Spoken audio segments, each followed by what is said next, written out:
மன்னித்தல் என்பது கிறிஸ்தவத்தினுடைய அஸ்திபாரம்.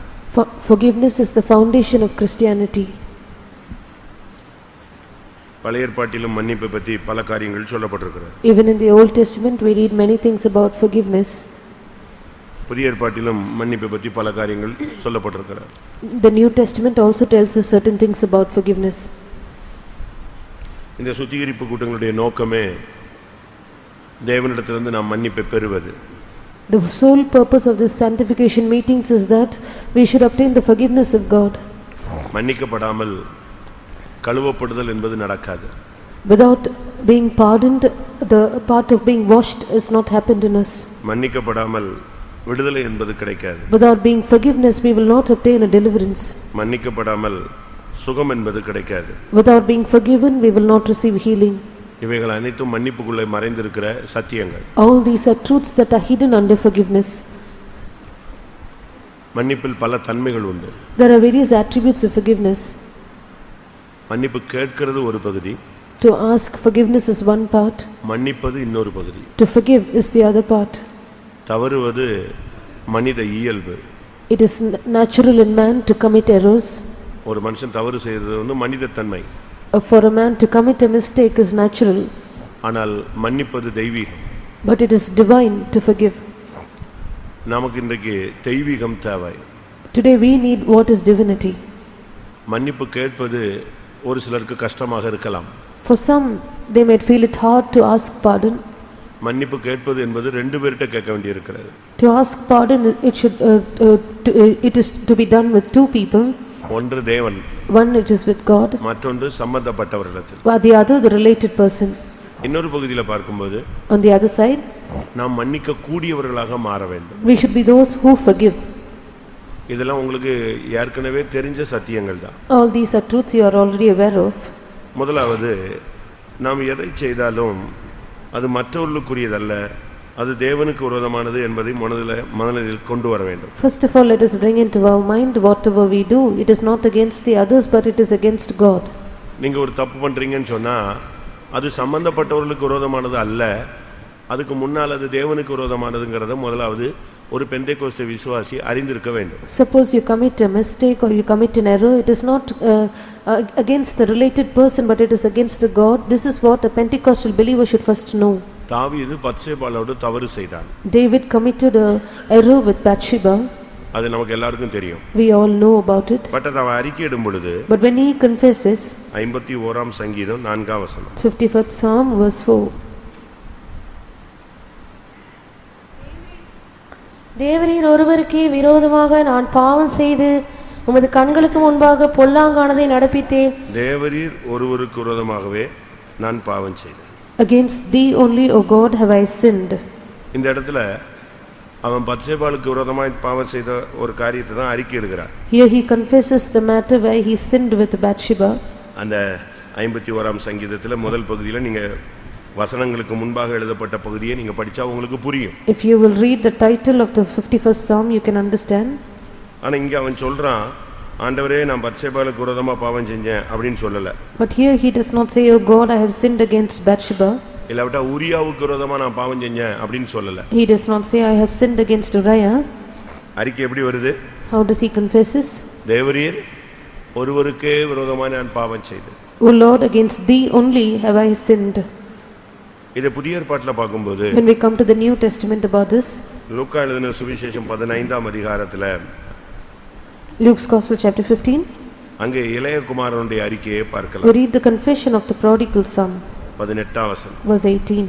நான் எழுந்து என் தகப்பனிடத்திற்கு போய் தகப்பனே பரத்துக்கு விரோதமாகவும் உமக்கு முன்பாகவும் பாவம் செய்தேன். இந்த இடத்துல அவன் சொல்றான் தகப்பனேன்னு சொல்லிட்டு பரத்துக்கு விரோதமாக நான் பாவம் செஞ்சேன்னு சொல்றான். Here he says Father and he says I have sinned against heaven. இரண்டாவது உமக்கு முன்பாக நான் பாவம் செய்தேன். Secondly he says I have sinned against you. அப்ப எந்த ஒரு தவறு செய்தாலும் அது முதலாவது தேவனுக்கு விரோதமானது, இரண்டாவது தான் சம்பந்தப்பட்டவர்களோடு இணைத்து வேதம் சொல்லுகிறது. So any sin that we commit, the Bible first relates it with God. It is before God that we sin. Secondly it is with a related person. மறுபடியும் 21ஆம் வசனத்தை பார்க்கும்போது Coming back to verse 21,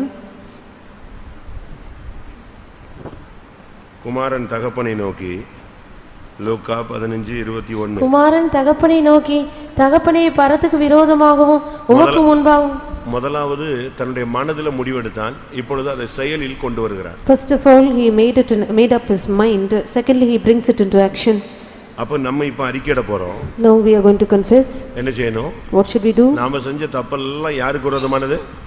All the sins we have committed, against whom have we done it? முதலாவது யாருக்கு விரோதமானது? First of all, against whom have we? தேவனுக்கு விரோதமானது. It is against God. இரண்டாவது இளையகுமாரனுடைய அறிக்கையின்படி பரலோகத்துக்கு விரோதமானது. Secondly, according to the confession of the prodigal son, it is against heaven. தாவீதின் அறிக்கையின்படி தேவனுக்கு விரோதமானது. According to David's confession, it is against God. இளையகுமாரனுடைய அறிக்கையின்படி அது பரலோகத்துக்கு விரோதமானது. According to the confession of the lost son, it is against heaven. அப்ப இதிலிருந்து என்ன விளங்கிக் கொள்றோம்? எது செஞ்சாலும் தவறு செய்தா அது தேவனுக்கு விரோதமானது, பரலோகத்துக்கு விரோதமானது. So from this we understand whatever sin that we commit, it is first against God and against heaven. அப்ப மன்னிப்பு யார்ட்ட ஃபர்ஸ்ட் கேட்கணும்? So whom should we first ask pardon from?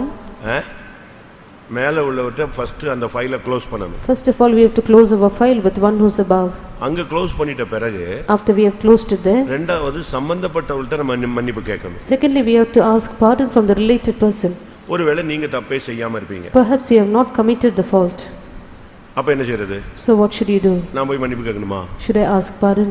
நீ மன்னிப்பு கேட்க வேண்டாம். Do not ask நீ pardon. மன்னிச்சிடு. You forgive. அப்ப அவங்க வந்து என் கால்ல விழுவாங்களா? So will they come and fall at my feet?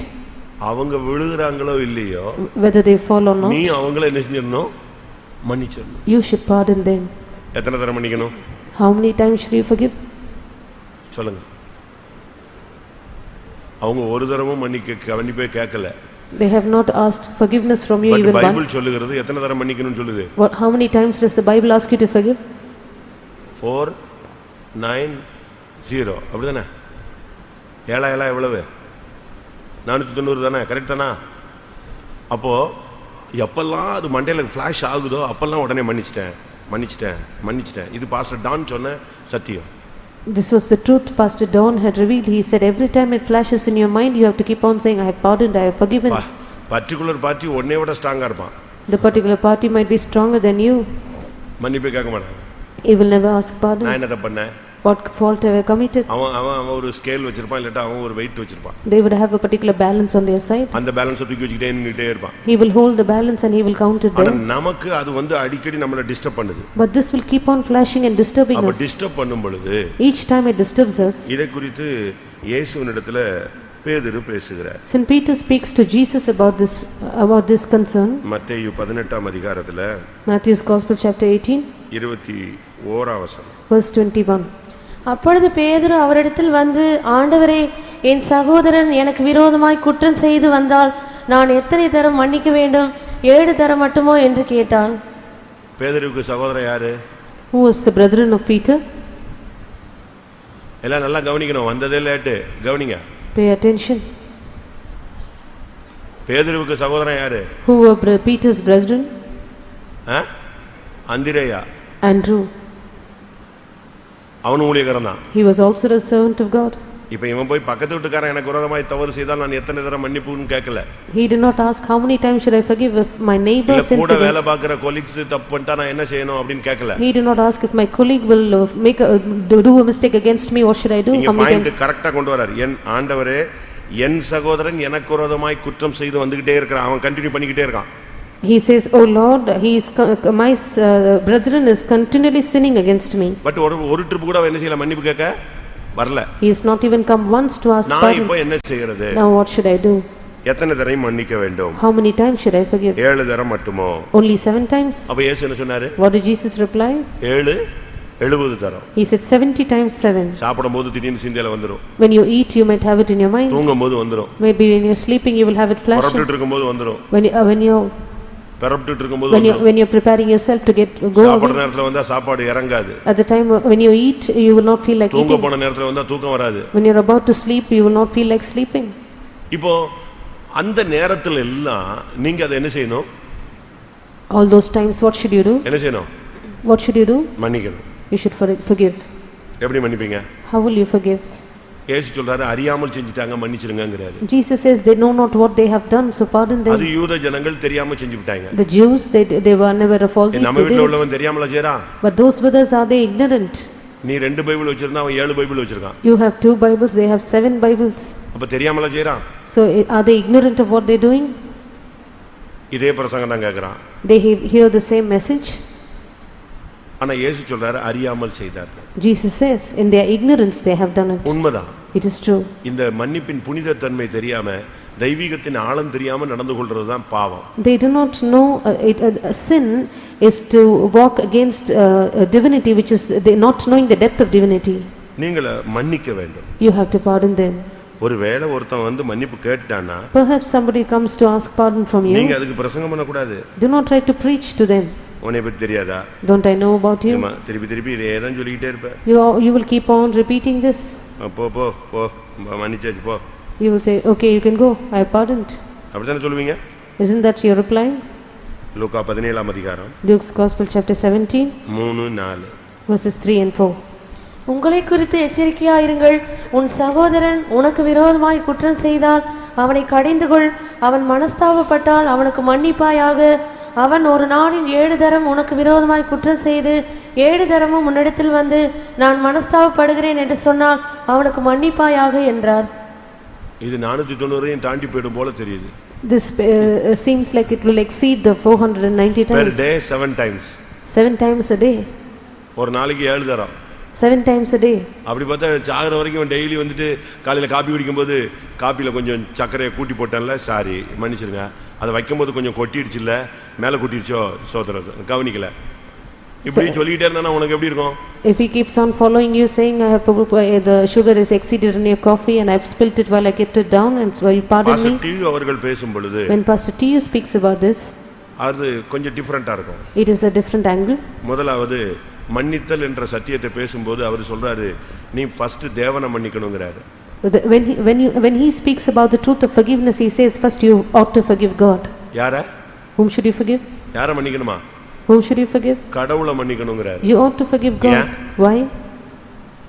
உங்க கோபத்தை கடைசியா யார்ட்ட தான் காட்டுறீங்க? On whom do you show your anger on?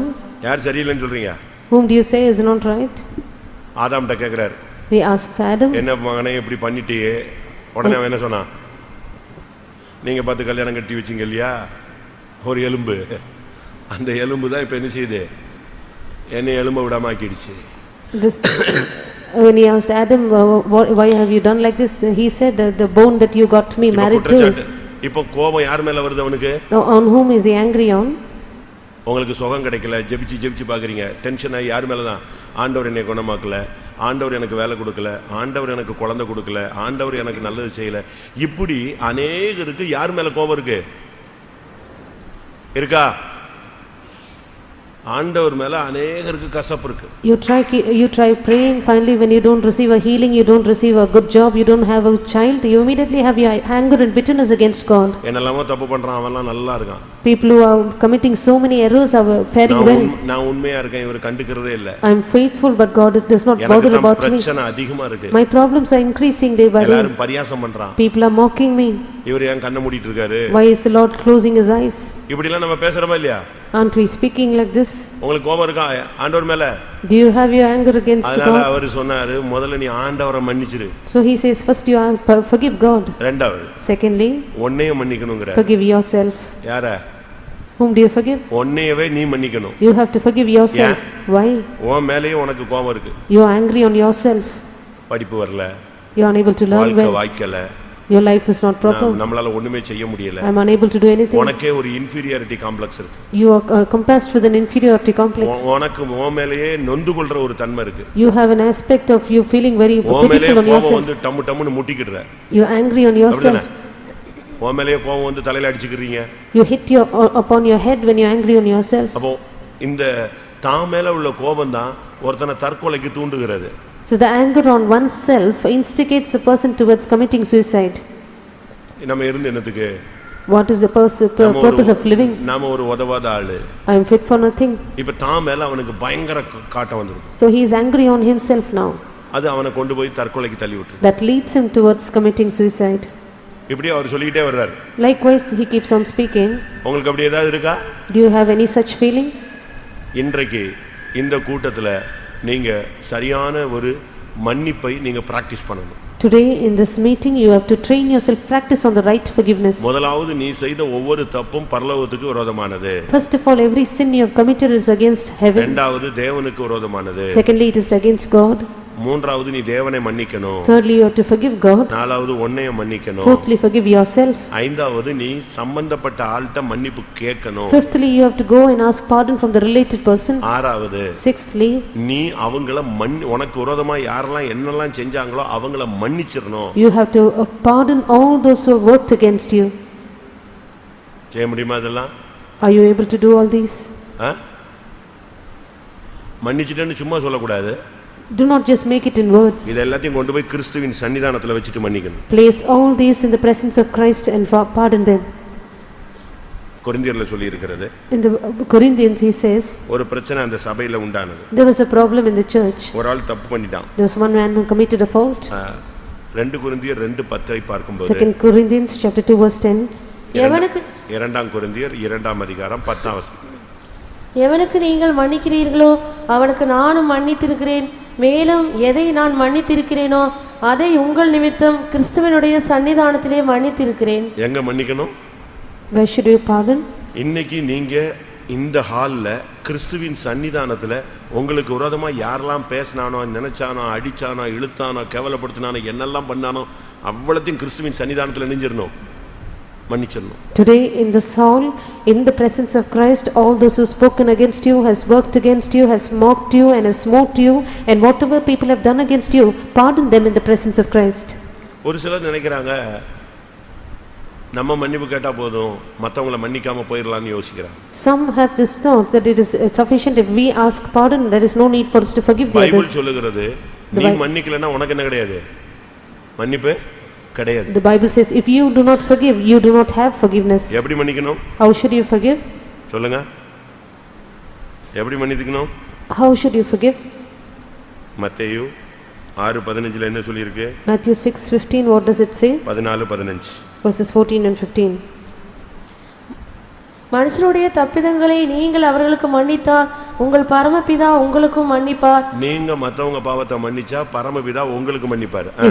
அடுத்து மனுஷருடைய தப்பிதங்களை நீங்கள் அவர்களுக்கு மன்னியாதிருந்தால் உங்கள் பிதா உங்கள் தப்பிதங்களையும் மன்னியாதிருப்பார். ரொம்ப சிம்பிளான கான்செப்ட், ரொம்ப தெளிவா சொல்லி இருக்கு. Very simple concept which speaks very clearly. நீங்க மத்தவங்களுக்கு மன்னிக்கலனா உங்களுக்கு மன்னிப்பு இல்ல. If you do not forgive others their trespasses, then yours are not forgiven. இதை தான் நம்ம லூக்கா எழுதின சுவிசேஷத்துல பார்க்கும்போது This is what we see in the gospel according to Saint Luke. ஒருத்தன் போய் ஒருத்தன்ட மன்னிப்பு கேக்குறான். There was a man who went to ask pardon from another. அவனுக்கு அவன் மன்னிக்கிறான். And he is pardoned. ஆனா இவன் அவன்ட்ட ஒருத்தன் வந்து மன்னிப்பு கேட்கும்போது இவன் மன்னிக்க மாட்டேன்டான். But when he is asked to forgive another person, he is unable to forgive. அது எவ்வளவு கொடுமையானது. What a cruel thing it is. அதுக்காக அந்த மன்னிப்பு கேன்சல் செய்யப்பட்டது. For which his forgiveness was cancelled. அப்படிதானே? வாசிங்க இந்த வசனம். அவன் மன்னிப்பு கேட்கறான், அவனை இவன் மன்னிச்சிட்டான், மன்னிக்க மாட்டேன்றான். அதனால கடைசியில இவனுக்கு அந்த குற்றம், வாசிங்க மத்தேயு 19ஆம் அதிகாரமா 18ஆம் அதிகாரம் 33ஆம் வசனம். நான் உனக்கு இறங்கினது போல நீயும் உன் உடன் வேலைக்காரனுக்கு இறங்க வேண்டாமோ என்று சொல்லி. நீங்க இதுல படிச்சு பாத்தீங்கன்னா இது ஒரு ஊமை. If you read it, it is a parable. ஒருத்தனுக்கு அதிகமாக மன்னிக்கப்படுகிறது. For one more is forgiven. இவன் வெளியே வர்றான். He comes out. இவன்ட்ட கடன் வாங்குனவன் ஒருத்தன் வர்றான். There was one of his own debtors. அற்பமான ஒரு கடன். It was a very light one. ஆனா அத கொடுக்கலன்னு சொல்லி அவன் கழுத்து பிடிச்சு நெரிச்சி நிக்கிறான். But because he did not return what he borrowed, he was being scourged. இப்பொழுது அந்த மன்னிப்பு கேன்சல் செய்யப்படுகிறது. Now his forgiveness is being cancelled. இப்போ இவன் உபாதிக்கிறவர்களிடத்தில் ஒப்பு கொடுக்கப்பட்டான். Now he was given into the hands of the tormentors. அப்ப இதுல இருந்து என்ன விளங்கிக் கொள்றோம்? So what do we understand here? நீ மன்னிக்காவிட்டால் மன்னிப்பு இல்லை. If you do not forgive, you have no forgiveness. அவங்க செஞ்சது எவ்வளவு பெரிய பச்சை துரோகமா கூட இருக்கட்டும். They may whatever the treachery they have done might be great against you. இப்போ சகோதரர்கள் எல்லாம் சேர்ந்து யோசேப்பை குழியில போட்டாங்க. All the brothers got together and cast Joseph into the pit. செத்து போயிட்டான்னு ஒரு கதையவே ரிலீஸ் பண்ணிட்டாங்க. They also made up a fable saying he was dead. அவனை வித்துட்டாங்க. And they sold him. இப்போ அவன் வந்துட்டான். Now he came there. இப்போ இவங்களுக்கு ஒரு பெரிய கலக்கம் இருந்துகிட்டே இருக்கு. No, they had a great confusion within them. மன்னிச்சிட்டானா? Has he forgiven? மன்னிப்பானா? Will he forgive? ஆதியாகமம் 50ஆம் அதிகாரம் 16 17. Genesis chapter 50 verses 16 and 17. உம்முடைய சகோதரர் உமக்கு பொல்லாங்கு செய்திருந்தாலும் அவர்கள் செய்த துரோகத்தையும் பாதகத்தையும் நீர் தயவு செய்து மன்னிக்க வேண்டும் என்று உம்முடைய தகப்பனார் மரணமடையும் முன்னே உமக்கு சொல்லும்படி கட்டளையிட்டார். ஆகையால் உம்முடைய தகப்பனாருடைய தேவனுக்கு ஊழியக்காரராகிய நாங்கள் செய்த துரோகத்தை மன்னிக்க வேண்டும் என்று அவனுக்கு சொல்ல சொன்னார்கள். அவர்கள் அதை யோசேப்புக்கு சொன்னபோது அவன் அழுதான். எப்படி? நேரடியா வரல, யார் மூலமோ ஒரு ஆள் மூலமா சொல்லி விடுறாங்க. They did not directly come to him, they sent a messenger. உம்முடைய சகோதரர் செய்த துரோகத்தை நீங்கள் மன்னிக்க வேண்டும். You have to forgive the trespass of thy brethren. மன்னிப்பு கேட்கறது ஒன்றும் பாவமே கிடையாது. It is not a sin to ask pardon. நாம மன்னிப்பு கேட்கறதுல ஒன்றும் குறைஞ்சு போகவே மாட்டோம். We never lose anything by asking pardon. மன்னிப்பு உள்ள வந்துருச்சுன்னா, once forgiveness enters into you, கிருபை உள்ள வந்துருச்சுன்னு அர்த்தம். grace has entered into you. மன்னிப்பு கிடைச்சிருச்சுன்னா, once you receive அங்க forgiveness, சத்தியம் வேலை செஞ்சிருச்சுன்னு அர்த்தம். truth is operated. அப்படிதானே? Isn't that true? கிருபையினாலும் சத்தியத்தினாலும் பாவம் நிவர்த்தியாகும். Sin is atoned by grace and truth. நீதிமொழிகளில் வாசிக்கும் பொழுது நீதிமொழிகள் 16ஆம் அதிகாரம் 6ஆம் வசனம், கிருபையினாலும் சத்தியத்தினாலும் பாவம் நிவர்த்தியாகும். அப்போ பாவம் மன்னிக்கப்படுது நிவர்த்தி ஆகுதுன்னு சொன்னா, அங்க மன்னிப்பு வந்துருச்சுன்னு சொன்னா கிருபை உள்ள வந்துருச்சுன்னு அர்த்தம். So if sin is forgiven and if there is forgiveness entered into you, then there is grace come into you. இல்லாவிட்டா சத்தியத்துக்கு நீ கீழ்ப்படிஞ்சிட்டேன்னு அர்த்தம். Oh, it means that you are obedient to the truth. பாவம் அங்க மன்னிக்கப்படல, பாவத்துக்கு நிவர்த்தி உண்டாகலன்னு சொன்னா கிருபையும் சத்தியமும் அங்க வேலை செய்ய முடியாம ஒதுங்கி நிக்குதுன்னு அர்த்தம். If your sin is not forgiven, if your sin is not purged, it means mercy and truth are kept apart. இன்னைக்கு எத்தனை பேர் மன்னிப்பு கேட்க போறீங்க? How many of you are going to ask pardon today? நீதிமொழிகள் 19ஆம் அதிகாரம் 11ஆம் வசனத்தை பார்க்கும் பொழுது, Proverbs chapter 19 verse 11. மனுஷனுடைய விவேகம் அவன் கோபத்தை அடக்கும், குற்றத்தை மன்னிப்பது அவனுக்கு மகிமை. குற்றத்தை மன்னிக்கிறது தான் உன்னுடைய மகிமை. It is glory for man to forgive a transgression. மன்னிக்க முடியுமா? Can you forgive? வரட்டும், நைட் வந்து என் வீட்டில் மன்னிப்பு கேட்கட்டும். Let him come to my house tonight and ask pardon. அப்ப நான் சாப்பாடு கொடுப்பேன். Then I will give him food. அப்படிதானே? Isn't that what you feel? என்கிட்ட வந்து மன்னிப்பு கேட்டா துணி துவைச்சு கொடுப்பேன். If he will ask pardon, I will give it to him. அப்படிலாம் நம்ம சொல்றோமா? Don't we say all these? அப்ப நம்ம இன்னும் குழந்தைகளாக இருக்கிறோம். We are still babies. இன்னும் 3ஆம் கிளாஸ் 4ஆம் கிளாஸ் தாண்டலன்னு அர்த்தம். Which means we have not passed the third or fourth. உன் பாவம் மன்னிக்கப்பட்டுச்சு அப்படின்னா உன் நோய் குணமாகும். If your sin is forgiven, then your sickness will be healed. 103ஆம் சங்கீதம் 3ஆம் வசனத்தை பார்க்கும் பொழுது, நான் உன் அக்கிரமத்தை மன்னித்து உன் நோய்களை என்ன செய்வேன்? குணமாக்குவேன். 103rd Psalm verse 3 we read that I will forgive your iniquities and heal your sicknesses. ஏசாயால சொல்லிருக்கு, உன் வழிகளை நான் பார்த்து உன்னை நான் குணமாக்குவேன். In Isaiah it is said, I will see your ways and I will heal you. Nabal தப்பு பண்ணிட்டான். Nabal committed a fault. அவனுக்கு மன்னிப்பு கேட்கிற சிந்தை இல்ல. He did not have the mind to ask pardon. But யார் போய் மன்னிப்பு கேட்டா? But who asked for pardon? Abigail போய் மன்னிப்பு கேட்டா. Abigail went and asked pardon. 1 Samuel 25:28ல பார்க்கும்போது அபிகாயில் போய் அதுக்கு மன்னிப்பு கேட்டா. First Samuel 25 verse 28 we find Abigail who went forward hasted to ask அவ மன்னிப்பு forgiveness. கேட்டபடினால் அவள் தாவீதுக்கு மனவாட்டியாய் மாறினாள். Because she asked forgiveness, she became the bride of David. எப்ப நீ மன்னிப்பு கேட்கறியோ அப்பொழுது நீ மனவாட்டியாய் மாறுவாய். When you ask forgiveness, you become the bride. இல்லனா நீ மனவாட்டியா மாற முடியாது. Else you cannot become the bride. அதை நீங்க விளங்கிக் கொள்ளணும். You need to understand this. மன்னிப்பு கேட்கும் பொழுது தான் நீ கிறிஸ்துவின் மனவாட்டி. Each time you ask forgiveness, you are the bride of Christ. அடுத்து நாம் செஞ்ச பாவங்கள் அதிகமாக இருக்கிறது. Our sins that we have committed are much more. அது தேவன் மன்னிச்சார்னு எப்படி கண்டுபிடிக்க முடியும்? How do we know that God has forgiven our sins? Bible சொல்லுகிறது, கொஞ்சம் மன்னித்தால் கொஞ்சமாய் அன்பு கூறுவான். If the Bible says if you have forgiven, if little is forgiven, you will love him little. அதிகம் மன்னிக்கப்பட்டால் அதிகமாய் அன்பு கூறுவான். He that is forgiven more will love him more. லூக்கா எழுதின சுவிசேஷம் Luke's Gospel 7ஆம் அதிகாரம் 47ஆம் வசனம். chapter 7 verse 47. ஆதலால் நான் உனக்கு சொல்லுகிறேன், இவள் செய்த அநேக பாவங்கள் மன்னிக்கப்பட்டது, இவள் மிகவும் அன்பு கூர்ந்தாளே. எவனுக்கு கொஞ்சம் மன்னிக்கப்படுகிறதோ அவன் கொஞ்சமாய் அன்பு கூறுவான். எவனுக்கு அதிகமாய் அன்பு மன்னிக்கப்படுகிறதோ அவன் அதிகமாய் அன்பு கூறுவான். To whom is more forgiven, he will love him more. அப்ப நீங்க கிறிஸ்துவனிடத்தில் அன்பு கூறுகிறதுலயே கண்டுபிடிச்சிக்கலாம் உங்க பாவம் கொஞ்சம் மன்னிக்கப்பட்டிருக்கா அதிகம் மன்னிக்கப்பட்டிருக்காங்க. So from the extent to which you love Christ, you can understand to what extent your sins are forgiven. அதனால நாம இந்த நாட்கள்ல ஒன்று நீங்க மன்னிங்க. These days, number one, we should forgive. ரெண்டாவது என்ன செய்யுங்க? மன்னிப்பு கேளுங்க. Secondly, you ask for forgiveness. ஒரு ஒப்புரவாகுதலை தேவன் எதிர்பார்க்கிறார். God expects a reconciliation. நீங்க ஒப்புரவாகும்போது பகையாக நிற்கிற நடு சுவர் என்ன செய்றோம்? ஒட்டச்சு தூக்கிடலாம். So when you reconcile, you can break down the middle wall of partition. அதுதான் நமக்கு தேவனுக்கு முன்னால் நின்னுட்டு அவருடைய முகத்தை மறைச்சிக்கிட்டே இருக்கு. It is that wall which stands between us and God and hides his face from us. ஏசாயா 59:2 Isaiah 59 verse 2. உங்கள் அக்கிரமங்களே உங்களுக்கும் உங்கள் தேவனுக்கும் நடுவாக பிரிவினை உண்டாக்குகிறது. உங்கள் பாவங்களே அவர் உங்களுக்கு செவிகொடாதபடிக்கு அவருடைய முகத்தை உங்களுக்கு மறைக்கிறது. இதுதான் பிரச்சனை. This is the problem. எனக்கு ஒரு ஊழியக்காரருக்கு ஒரு பிரச்சனை இருந்தது. I and another servant of God had a problem. ஒரு சின்ன ஒரு மன வருத்தம். It was just a small tiff. அதுல ஏன் தவறு ரொம்ப. My trespasses were more in that. நான் அங்க இருந்து ட்ரான்ஸ்ஃபர் ஆயிட்டேன். After which I was transferred from that place. அவர் அந்த இடத்துக்கு வந்துட்டாரு. And the other person came to that place. அவர்ட்ட யாரோ என்னவோ கொஞ்சம் சொல்லி கொடுத்தாங்க. Somebody had spoken to him about me. நான் அப்போ சின்ன வயசு. I was young at that time. எனக்கு இந்த ஆளங்கள் அவ்வளவு தெரியல. I do not have many depths in these. அதனால நான் சென்னை போகும்போதெல்லாம் அந்த ஃபெய்த் ஹோம்க்கு கொஞ்சம் விசிட் பண்ணுவேன். So each time I go to Chennai, I will visit that faith home. சும்மா ஒரு ரவுண்ட் அடிப்பேன். I just go wander about. ஏன்னா நாங்க பில்டிங் எல்லாம் கட்டினேன். Because I had done the construction work there. அதனால எனக்கு ரொம்ப உரிமை இருக்குன்னு நான் எடுத்துக்கிட்டேன். I thought I can claim right. But ஒரு certain டைம் வரும்போது But at a certain time, அந்த பிரதர் வந்து என்னைய கிராஸ் பண்ணிட்டார். the brother he cross questioned me.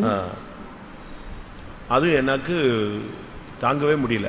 I could not endure his words. நம்ம கஷ்டப்பட்டு கட்டி வச்ச ஃபெய்த் ஹோம் வந்துட்டு நம்மளே குறை சொல்லிட்டானே. I found it so difficult to build this faith home, but he has found fault with me. நான் குடிசையில இருந்துட்டு இவ்வளவு கஷ்டப்பட்டு கட்டி இவனை கோபுரத்துல உட்கார வச்சா இவன் வந்து உட்கார்ந்துக்கிட்டு என்னைய வராதா போகாதான்னு இருக்கானே. I was in a thatched house when I built with much difficulty I built this house and made him sit in a big tower. Now he is denying me to come there. அது எனக்கு ரொம்ப வருத்தமா இருந்துச்சு. That was very grieving to me.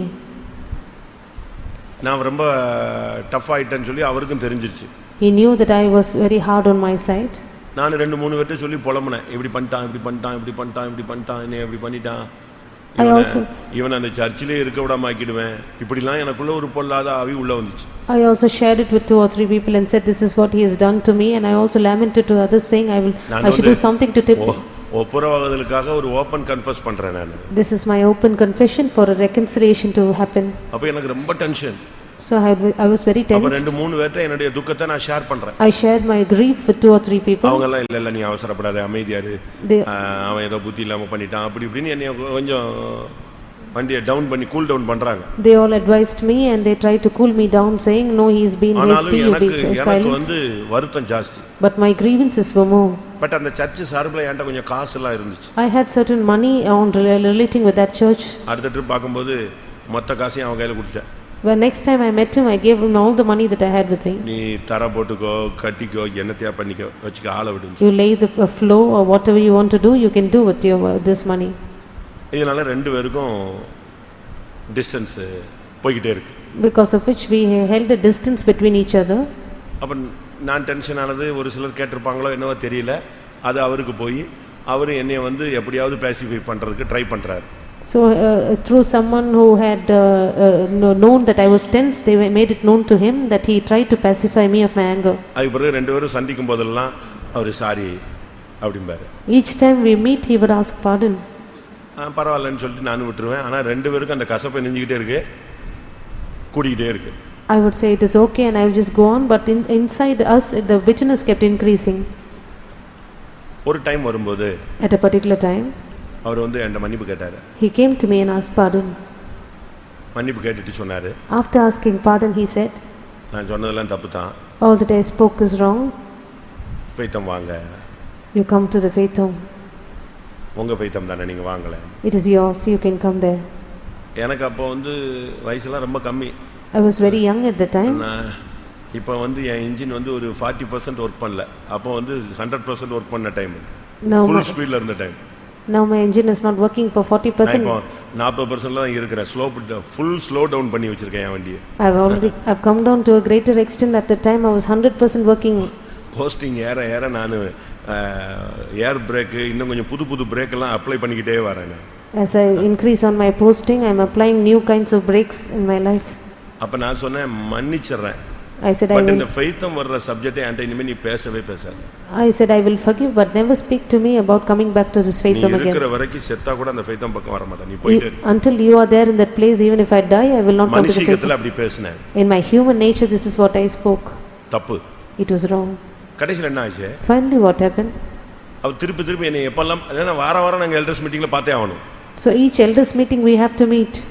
அப்ப வாரம் பார்க்கும்போதும் அவனுக்கு மனசாட்சியில நம்ம எப்படியோ இவரை காயப்படுத்திட்டோமே இப்படி பண்ணிட்டோமேன்னு அவருக்கு ஒரு ஃபீலிங். எனக்கு அவனை பார்த்த உடனே கிர்ரன் டெம்பரேச்சர் ஏறி போகும். So every elder's prayer that he meets me, he is always feeling that he has wounded me and he tries to pacify me, but the moment I spot him I get tensed. திரும்ப ஒரு time வந்தது. There was another time again. அவன் கூப்பிட்டு பார்த்து வெறுத்துட்டான். He tried calling me and enticing me to come there, but finally he கொஞ்ச நாள் lost hope. கழிச்சு அவர் sick ஆயிட்டார். After some time he became sick.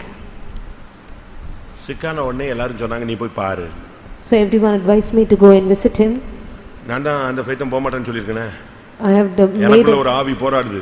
There was a spirit within me which was striving that I would not go there. பார்க்கலாம் அப்படின்னு. I said let me see. அப்ப assistant கூப்பிட்டு சொன்னாரு central assistant நீ இப்படிலாம் பண்ணாத சிக் ஆயிட்டான் போய் பாரு. So the center assistant he called me and said do not do like this, he is sick, you go and visit him. அவர் என்னோட சின்னவர் அதனால உன் வேலையை பாரு நான் பாத்துக்கறேன்னு சொல்லிட்டேன். He was younger than me, so I said you mind your business, I will take care. திரும்ப 2-3 பேர் சொன்னாங்க போய் பாரு. Again 2 or 3 people said you go and visit him. சரி இன்னும் கடைசில அவருக்கு ஃபோனை போட்டு நான் பேசினேன். Finally I made a call to him and spoke to him.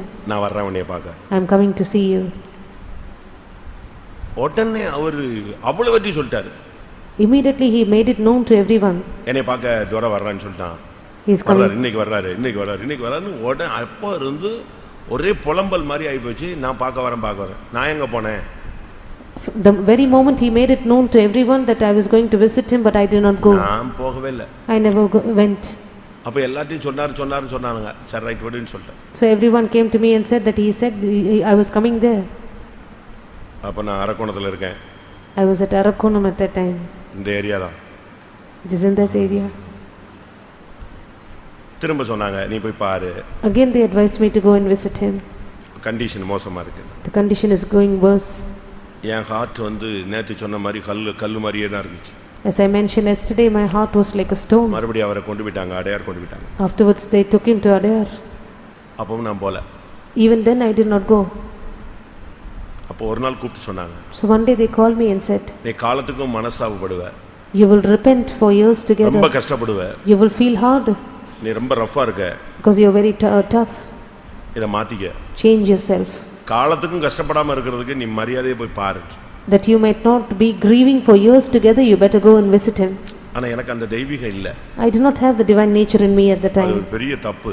That was a great fault. திரும்ப நான் ஒரு நாள் புறப்பட்டேன். Again another day I prepared myself to go. எங்கெல்லாமோ மெட்ராஸ் போய் ஒரு சுத்திட்டு I went to Madras, I wandered here and there. Night 12:30 மணிக்கு அந்த ரூம் அடையாருக்குள்ள இறங்கினேன். 12:30 in the night I went to Adayar. அவர் இருந்த ரூமுக்கு போனேன். I went to his room. உட்கார்ந்திருந்தார். He was seated. நான் போன உடனே The very moment I went there, என் கையை பிடிச்சிட்டார். he held my hand. தரோயா வந்துட்டியா என்னைய பார்க்க வந்துட்டியான்னு சொல்லி ஒரு 100 ட்ரிப் சொல்லியிருப்பாரு. At least 100 times he would have repeated saying, have you come to see me, have you come to see me. எனக்கு அழுகையா வந்துருச்சு. I started to weep. நான் சொன்னேன் கூல் டவுன் அவசரம் ஏன் இப்படி ஒரு மாதிரி பதட்டப்படுறீங்க, ஏன் நான் வந்துட்டேன்ல சால்வ் ஆயிடுச்சு, எனக்கு உங்களுக்கு இனிமேல் ஒரு பிரச்சனையும் இல்லை. நானும் ஒரு 1/4 மணி நேரமா அவளை எப்படியாவது சமாதானப்படுத்துறதுக்காக அந்த ஆத்மா பரிதபிக்குது. That soul was groaning for me. எனக்கு அதை இன்னைக்கும் அப்படியே மறக்கவே முடியாது. Even today it is an unforgettable incident. ஒரு 1/4 மணி நேரமா வந்துட்டியா தூரம் வந்துட்டாப்ல அந்த ஆத்மா என்ன ஆகுது, சமாதானம் ஆகுது. 15 minutes he kept repeating, have you come, and his soul was being satisfied and at peace. நானும் அழுது I wept. இல்ல நான் தான் தப்பு பண்ணிட்டேன், விட்டுரு, பிரச்சனை முடிஞ்சது, கூல் டவுன் ஆயிடுச்சு. கூல் டவுன் ஏன் இப்படிலாம் டென்ஷன் ஆகிற, எதுக்கு அப்படியே கூல் டவுன் பண்ணிக்கிட்டே இருந்தேன். கரெக்டாக 4 மணி நேரம் கழித்து அவர் தன்னுடைய ஓட்டத்தை முடிக்கிறதுக்கு ஆரம்பிச்சிட்டார். அப்படியே சிங்கிங் ஸ்டேஜுக்கு போயிட்டார், டப்புன்னு போயிட்டார். I tried to cool him down when after 15 minutes he started to, அப்படியே கொலாப்ஸ். he collapsed. என்னோட ஒப்புரவானாரு, டக்குன்னு கண்ணை மூடினாரு, அப்படி கொலன்னு ஆயிட்டாரு. சாகலை, பட்டு அன்கான்சியஸ் ஆயிட்டார். The very moment he reconciled with me, he collapsed and he started to die.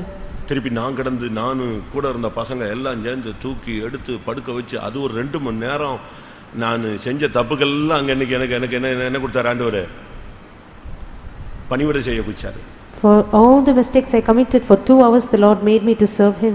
தூக்கி எடுத்து அதுக்குள்ள ஒரு மனநிலை அப்படியே ஃபுல்லாக அன்கான்சியஸ் போய் பெட்லேயே எல்லாம் போய் நானும் கடந்து இழுத்து தூக்கி எடுத்து சரிப்படுத்தி. ஆனால் அதுக்கு பிறகு தெளிவே வரல. நான் ஒரு 4 மணி நேரம் கூட இருந்துட்டு திருப்பி ரூமுக்கு போனேன். காலையில் வந்து பார்த்தேன், அப்படியே இருந்தார். சரி நல்லாயிடுவாரோன்ட்டு நான் அரக்கோணம் வர்றதுக்குள்ளே ஆள் இறந்து விட்டார். அப்போ தான் யோசித்தேன், என்னோட ஒப்புரவாகிறதுக்கு தான் அந்த ஆத்துமா என்ன செஞ்சுக்கிட்டே இருக்கு. அன்னைக்கு மட்டும் நான் போய் ஒப்புரவாகலைன்னா இன்றைக்கி நான் இந்த இடத்துல பிரசங்கம் பண்ணி பிரயோஜனம் இல்லை, எனக்கு சீயோன் கிடைக்காது. If I had not reconciled on that day, there is no profit of me sitting here and giving you a message. I will not get Zion. எத்தனை வருஷம் ஊழியம் செஞ்சாலும் எனக்கு என்ன கிடைக்காது. ஏன்னா பர்டிகுலர் பார்ட்டி மேலே போயிட்டா பிறகு எனக்கு என்ன கிடைக்காது. நான் யார்கிட்ட போய் மன்னிப்பு கேட்பேன், கிடைக்காது. How many ever years I minister, after the particular party is gone to heaven, but I will now, whom will I go to ask pardon? அடுத்த நாள் ஆராதனை சும்மா டியூ கலக்குறாரு, அடக்காராதனை. நீங்க ஆளெல்லாம் கண்டுபிடிச்சிருவீங்க. The very next day, Pastor T.U. had conducted the funeral service. சரியான கூட்டம். நான் அப்படியே கல்லறையில் நின்று அழுதுகிட்டே இருக்கேன். ஏன்னா எனக்கு மட்டும்தான் தெரியும் லாஸ்ட் கேஸ் ஃபைல் பண்ற ஆள் யாரு. அந்த ஆத்மாவை கடைசியா கிராஸ் பண்ணி கிளியர் பண்ணி விட வேண்டிய ஒரு பாவியான துரோகியான மனுஷன் யார் தான்? நான் தான். I was in the cemetery weeping because it was only I who knew. It was I who closed his file. It was I who cleared his ஆத்மா file. வெயிட்டிங்லயே இருக்கு. The soul was waiting. அந்த night 12:30 நான் போய் அந்த 1/4 மணி நேரம் clear பண்ண பிறகுதான் என்ன நேசிச்சு தான் கத்தர் அந்த ஆத்மாவை ஸ்லோ பண்ணாருன்னு நான் விசுவாசிக்கிறேன். That 12:30 in the night, after I went to him and cleared myself with him, I believe the Lord had slowed down his soul only for my sake because he loved me. மன்னிப்பு கேட்டல் மன்னித்தல்ங்கிறது கிறிஸ்து சிலுவையில செய்த ஊழியம். Reconciling or asking pardon to forgive is the ministry Christ did on the cross. சிலுவையில இயேசு என்ன சொன்னாரு? பிதாவே பிதாவே இவர்கள் அறியாமல் செய்கிறார்கள், இவர்களை மன்னியும். Jesus on the cross said, Father, forgive them, for they know not what they do. கண்களை மூடுவோம். Let us all close our eyes. இது மன்னிக்க வேண்டிய கூட்டம். This is a time of meeting where we forgive. கூட்டத்துல தேவ ஆவியானவர் உன்கிட்ட பேசுறாரு, மன்னித்தல். In this 8th meeting, the Spirit of the Lord is speaking to you, forgiveness. மன்னிப்பு கேக்குறாங்களோ இல்லையோ, இன்னைக்கு மன்னிச்சிட்டேன்னு சொல்லு. அந்த கசப்பு, அந்த மன்னிப்பு கேட்க விடாம மன்னிக்க முடியாம இருக்கிற ஆவி ஆணி அடிக்கப்படட்டும். Whether they ask pardon or not, you keep on saying, forgive, I will forgive. So with that, let the spirit of forgiveness, which is a bitterness, be nailed on the cross. பாஸ்டரே இப்படி தான் பண்ணிருக்காரு அப்படின்னு சொல்லி நீ கவுந்து போறதுக்கு இந்த பாயிண்ட நீ காரணமா எடுத்துக்காத. Do not make use of this confession as a point to say that pastor himself has done like this, and let me also continue. நான் இதை யார்ட்டையுமே அறிக்கையிடல, 1-2 இடத்துல சொல்லியிருப்பேன்.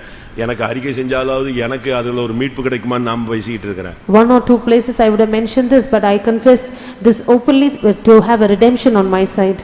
ஆம், மன்னிப்பு கேட்க வேண்டியவனும் மன்னிக்க வேண்டியவனும் நானே என்று சொல்லுகிறவர்கள் கண்களை மூடி நெடுமுழங்கால் போடுவோம். All those who say, yes, it is I who should forgive, it is I who should ask for pardon, close your eyes, kneel down.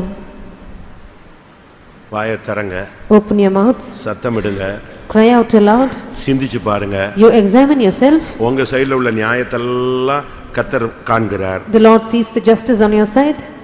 உன் சைடுல உள்ள நீதி நியாயம் எல்லாம் கர்த்தர் காண்கிறார். God is watching the justice and righteousness on your part. அதுக்கு கர்த்தர் உனக்கு பலன் தருவார். God will reward you. உனக்கு செய்த அநியாயங்கள், all the injustice that is done to உனக்கு you, இழைக்கப்பட்ட அநீதிகள், all the unrighteousness that is given to you, உனக்கு விரோதமாய் செய்த துரோகங்கள், every treachery against you, எல்லாவற்றையும் மன்னிச்சிரு. forgive all of them. ஒருவேளை உன் இருதயத்துல நீ செஞ்சிட்ட தப்பு அப்படிங்கிற மாதிரி ஒரு உணர்வு வந்தா மன்னிப்பு கேட்று. Perhaps in your heart you have a feeling of conviction that you have committed a fault. Ask pardon. இன்னைக்கு ரெண்டு காரியம் செய்ய போறோம். Two things we are going to do today. ஒன்னு மன்னிப்பு கேட்க போகிறோம். One, we are going to ask forgiveness. இரண்டாவது மன்னிக்க போகிறோம். Secondly, we are going to forgive. இந்த ரெண்டுக்கும் பின்னால தான் பிசாசும் வியாதியும் நின்னுக்கிட்டே இருக்கு. The devil and sickness are standing behind both these. நீ இந்த ரெண்டும் செய்யும்போது When you do both these, வியாதியும் போய்டும் பிசாசும் போய்டும். sickness will go away, devil will run away. எத்தனை பேர் தேவனுடைய வசனத்தை விசுவாசிக்கிறீங்க? How many of you believe on the word of God? நீங்கள் மற்றவர்களை மன்னிக்கும்போது When you forgive the others, கிறிஸ்து உங்களை மன்னிக்கிறார். Christ forgives you. எப்படி மன்னித்தார்? How did he forgive? கிறிஸ்து உங்களை மன்னித்தது போல நீங்கள் மற்றவர்களை மன்னிக்க வேண்டும். Just as Christ forgave you, you ought to forgive the others. பிதா உங்களை மன்னித்தது போல நீங்கள் மன்னிக்க வேண்டும். Just as the Father forgave you, you need to forgive the others. காரணம் சொல்லக்கூடாது. No reasons in this case. நீதிகரிக்க கூடாது. Do not justify. ஆண்டவரே, நான் மன்னிப்பு கேட்கிறேன். Lord, I will ask pardon. என்னுடைய பேச்சு சரியில்ல. My speech is not right. என் செயல்கள் சரியில்லை. My actions are not good. சிங்காசனத்துக்கு முன்னால நான் தான் குற்றவாளி. I am the convict before the throne. என்னை மன்னிச்சிரும். Pardon me, O God. ஆண்டவரே, இந்த விஷயத்துல என் மேல தப்பு இல்லைன்னு உமக்கு தெரியும். Lord, you know there is no fault on me in this matter. ஆனால் என்னை குற்றவாளியாய் தீர்த்து விட்டார்கள். But they have accounted me an accused. ஆனால் நீர் சிலுவையில மன்னித்தீர். But you forgive on the cross. நானும் இன்னைக்கு இந்த கூட்டத்துல மன்னிக்கிறேன். Today in this meeting I too will forgive. எத்தனை பேருக்கு அப்படி வாயை திறந்து சொல்ல முடியும்? How many of you can open your mouth and openly confess? இன்னைக்கு தான் நீங்க சுவரை உடைக்க போறீங்க. Today you are going to break the wall.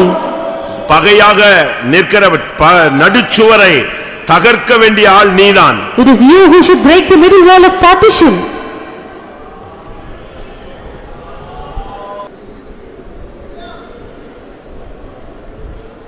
ஆண்டவரே, வாயை திறங்க, வாயை திறங்க. தேவனோடு ஒப்புரவாகுங்கள், மனிதர்களோடு ஒப்புரவாகுங்கள், பரலோகத்தோடு ஒப்புரவாகுங்கள். கிறிஸ்துவின் சன்னிதானத்தில் எல்லாரையும் மன்னியுங்கள்.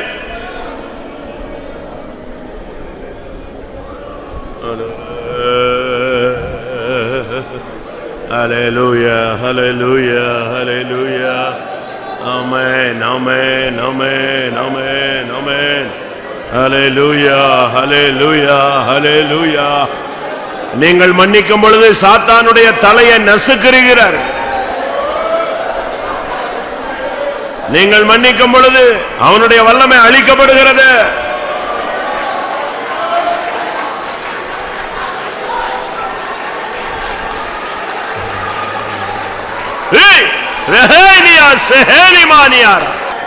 ஹல்லேலூயா, ஹல்லேலூயா, ஹல்லேலூயா.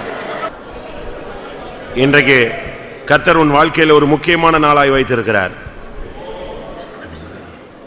மன்னிக்க முடியாத ஒரு இருதயத்தை உனக்குள் வைத்து உன்னோடு போராடி கொண்டிருந்த வல்லமையை கர்த்தர் அழித்து இன்னைக்கு உன் இருதயத்தில் மன்னிக்கும் தன்மையை கர்த்தர் கட்டளையிடுகிறார்.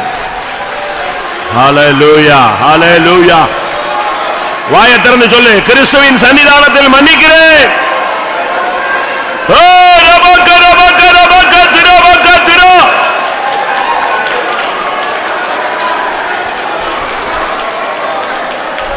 விமக்கரபலா ஷைனா மாஹர்.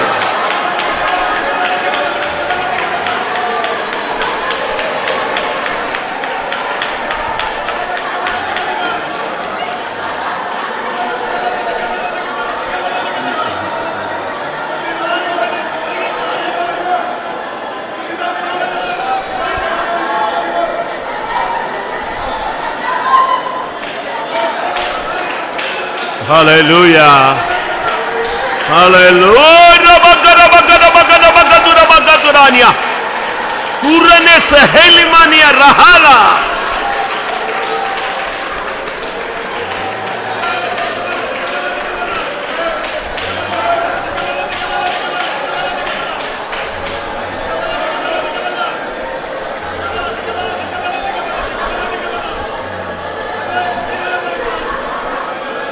இயேசுவின் நாமத்தில், இயேசுவின் நாமத்தில், நசரேயனாகிய இயேசுவின் நாமத்தில்.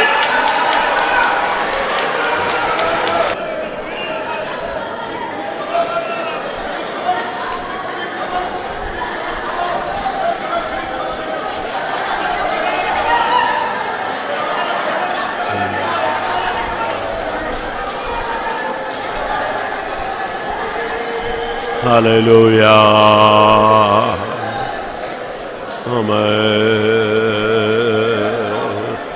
Amen. Amen. Amen. Amen. Amen. Amen. Amen. Amen. Amen. Hallelujah. Hallelujah.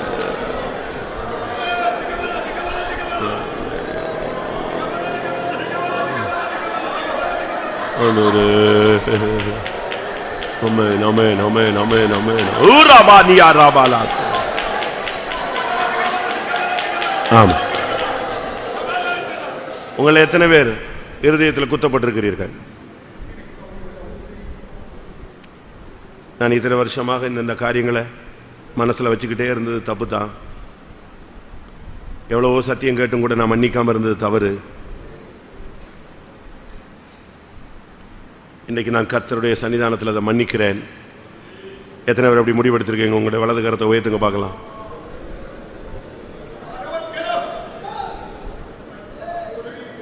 இன்றைக்கு சாத்தானுக்கு ஒரு நியாய தீர்ப்பா இருக்கணும் பிரியமானவர்களே. உன்னுடைய குடும்பத்தோடு போராடின வல்லமைக்கு ஒரு முடிவாக இருக்க வேண்டும்.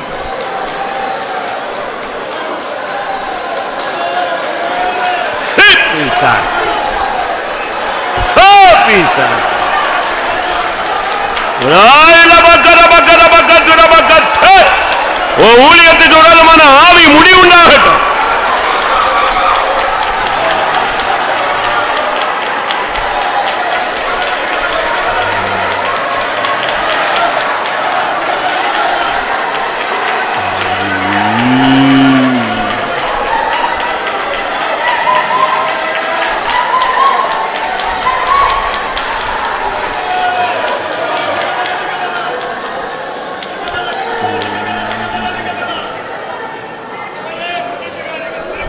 ஆமா, உட்காரும். சில வசனங்களை பார்க்கலாம். இன்னைக்கு கொஞ்சம் அதிக நேரம் நம்ம தேவ சமூகத்தில் இருந்து நமக்கு தேவனுக்குள்ள உறவை சரியாய் புதுப்பிக்க வேண்டும். We have to renew our fellowship with relationship with God, being in the presence of God more and more. அநேகருடைய வாழ்க்கை ஒவ்வொரு சின்ன சின்ன காரியங்களினால மொத்தமாக திசை திருப்பப்படுகிறதை குறித்து நம்ம படிச்சுட்டு வரோம். We have read that the lives of many, because of certain small things or trivial things in their life, which are totally their direction is changed. இரண்டாவது கூட்டத்துல நம்ம பார்த்தோம். The second meeting we saw. யார பார்த்தோம்? ஆமான். We read about Haman. அவன் என்ன பண்ணா? What did he do? அவனுக்கு ஒருத்தன் ஸ்தோத்திரம் பண்ணல. One person did not greet him. அது அவனை எங்க கொண்டு போய் நிப்பாட்டிச்சு? கடைசில where did it lead him to? மரத்துல தொங்க விட்டுடுச்சு. Made him hang on the gallows. அந்த ஒரு இன்சிடென்ட் தான் அவனுக்கு லைஃப்ல வீழ்ச்சியினுடைய turning point. This one incident was the turning point towards his fall. நாலாவது கூட்டத்துல நாம என்ன பார்த்தோம்? In the fourth meeting, what did we see? யாரு சொல்லுங்க? Cain. அவனுக்கு என்ன problem? What was his problem? காணிக்கை ஏற்றுக்கொள்ளப்படல. His offering was not accepted. அது என்ன பண்றது? So what should be done? கடைசில அது அவனுடைய வாழ்க்கையை சாபத்துல கொண்டு போய் நிப்பாட்டிடுச்சு. That led his life towards a curse in the end. போய்ட்டான். He went away. ஏதேனை விட்டு கிழக்கு போய்ட்டான். From Eden he went eastward. நேத்து ஆறாவது கூட்டத்துல என்ன பார்த்தோம்? Sixth meeting yesterday, what did we see? Absalom. We saw about Absalom. அவன் வாழ்க்கையில அவன் வீட்ல ஒரு சம்பவம் தங்கச்சிக்கு நடந்துச்சு. An incident which took place for his sister in his house. அது அவனை கொண்டு போய் கர்வாலி மரத்துல தொங்க விட்டுடுச்சு. That led him to the oak tree to be hanged there. Kalvari அல்ல, என்னது? கர்வாலி. It is not Calvary, it is the oak tree. அந்த ஒரு இன்சிடென்ட் தான் அவனை திருப்பி எங்கேயோ கொண்டு போய் விட்டுச்சு. This one incident led him elsewhere. இன்னைக்கு நம்ம பிழையாமை பார்க்க போறோம். Today we are going to read about Balaam. அவனை டைவர்ட் பண்ணி விட்டது எது? What diverted him? எதனால? அவனுடைய ஸ்டார்டிங் அவனுக்கு பெயர் தீர்க்கதரிசி. His beginning was he was addressed as a prophet. சரியான தீர்க்கதரிசி அவன். He was a proper prophet. அவன் ஜெபிச்சானா அப்படி நடக்கும். If he prays, it will happen. அவன் சபிச்சானா தொலைஞ்சான் எல்லாரும். If he would curse, that is the end. ஆனா நாட்கள் போனபோது, but as days passed by, அவன் குறி சொல்லுகிறவனாய் மாறினான். He became a soothsayer. எப்படி இப்படி மாறி போனான்? How did he become like this? நல்ல மனுஷன் தானே. He was a good man. நடந்தது என்ன? What happened there? முதலாவது கர்த்தர் அவனிடத்தில் சிலரை அனுப்புகிறார். அந்த பாலாம் பாலாக் இவனிடத்துல ஆள் அனுப்புகிறான் first. First of all, in his first oracle, the king Balak, he sends certain messengers to him. அப்ப இவன் சொல்றான், நான் தங்கி இருங்க, கர்த்தர் என்ன சொல்றாரோ அதை சொல்றேங்கறான். Then he says, I will abide there, what the Lord tells me I will do there. அப்ப கர்த்தர் என்ன சொன்னாரு? What did the Lord say then?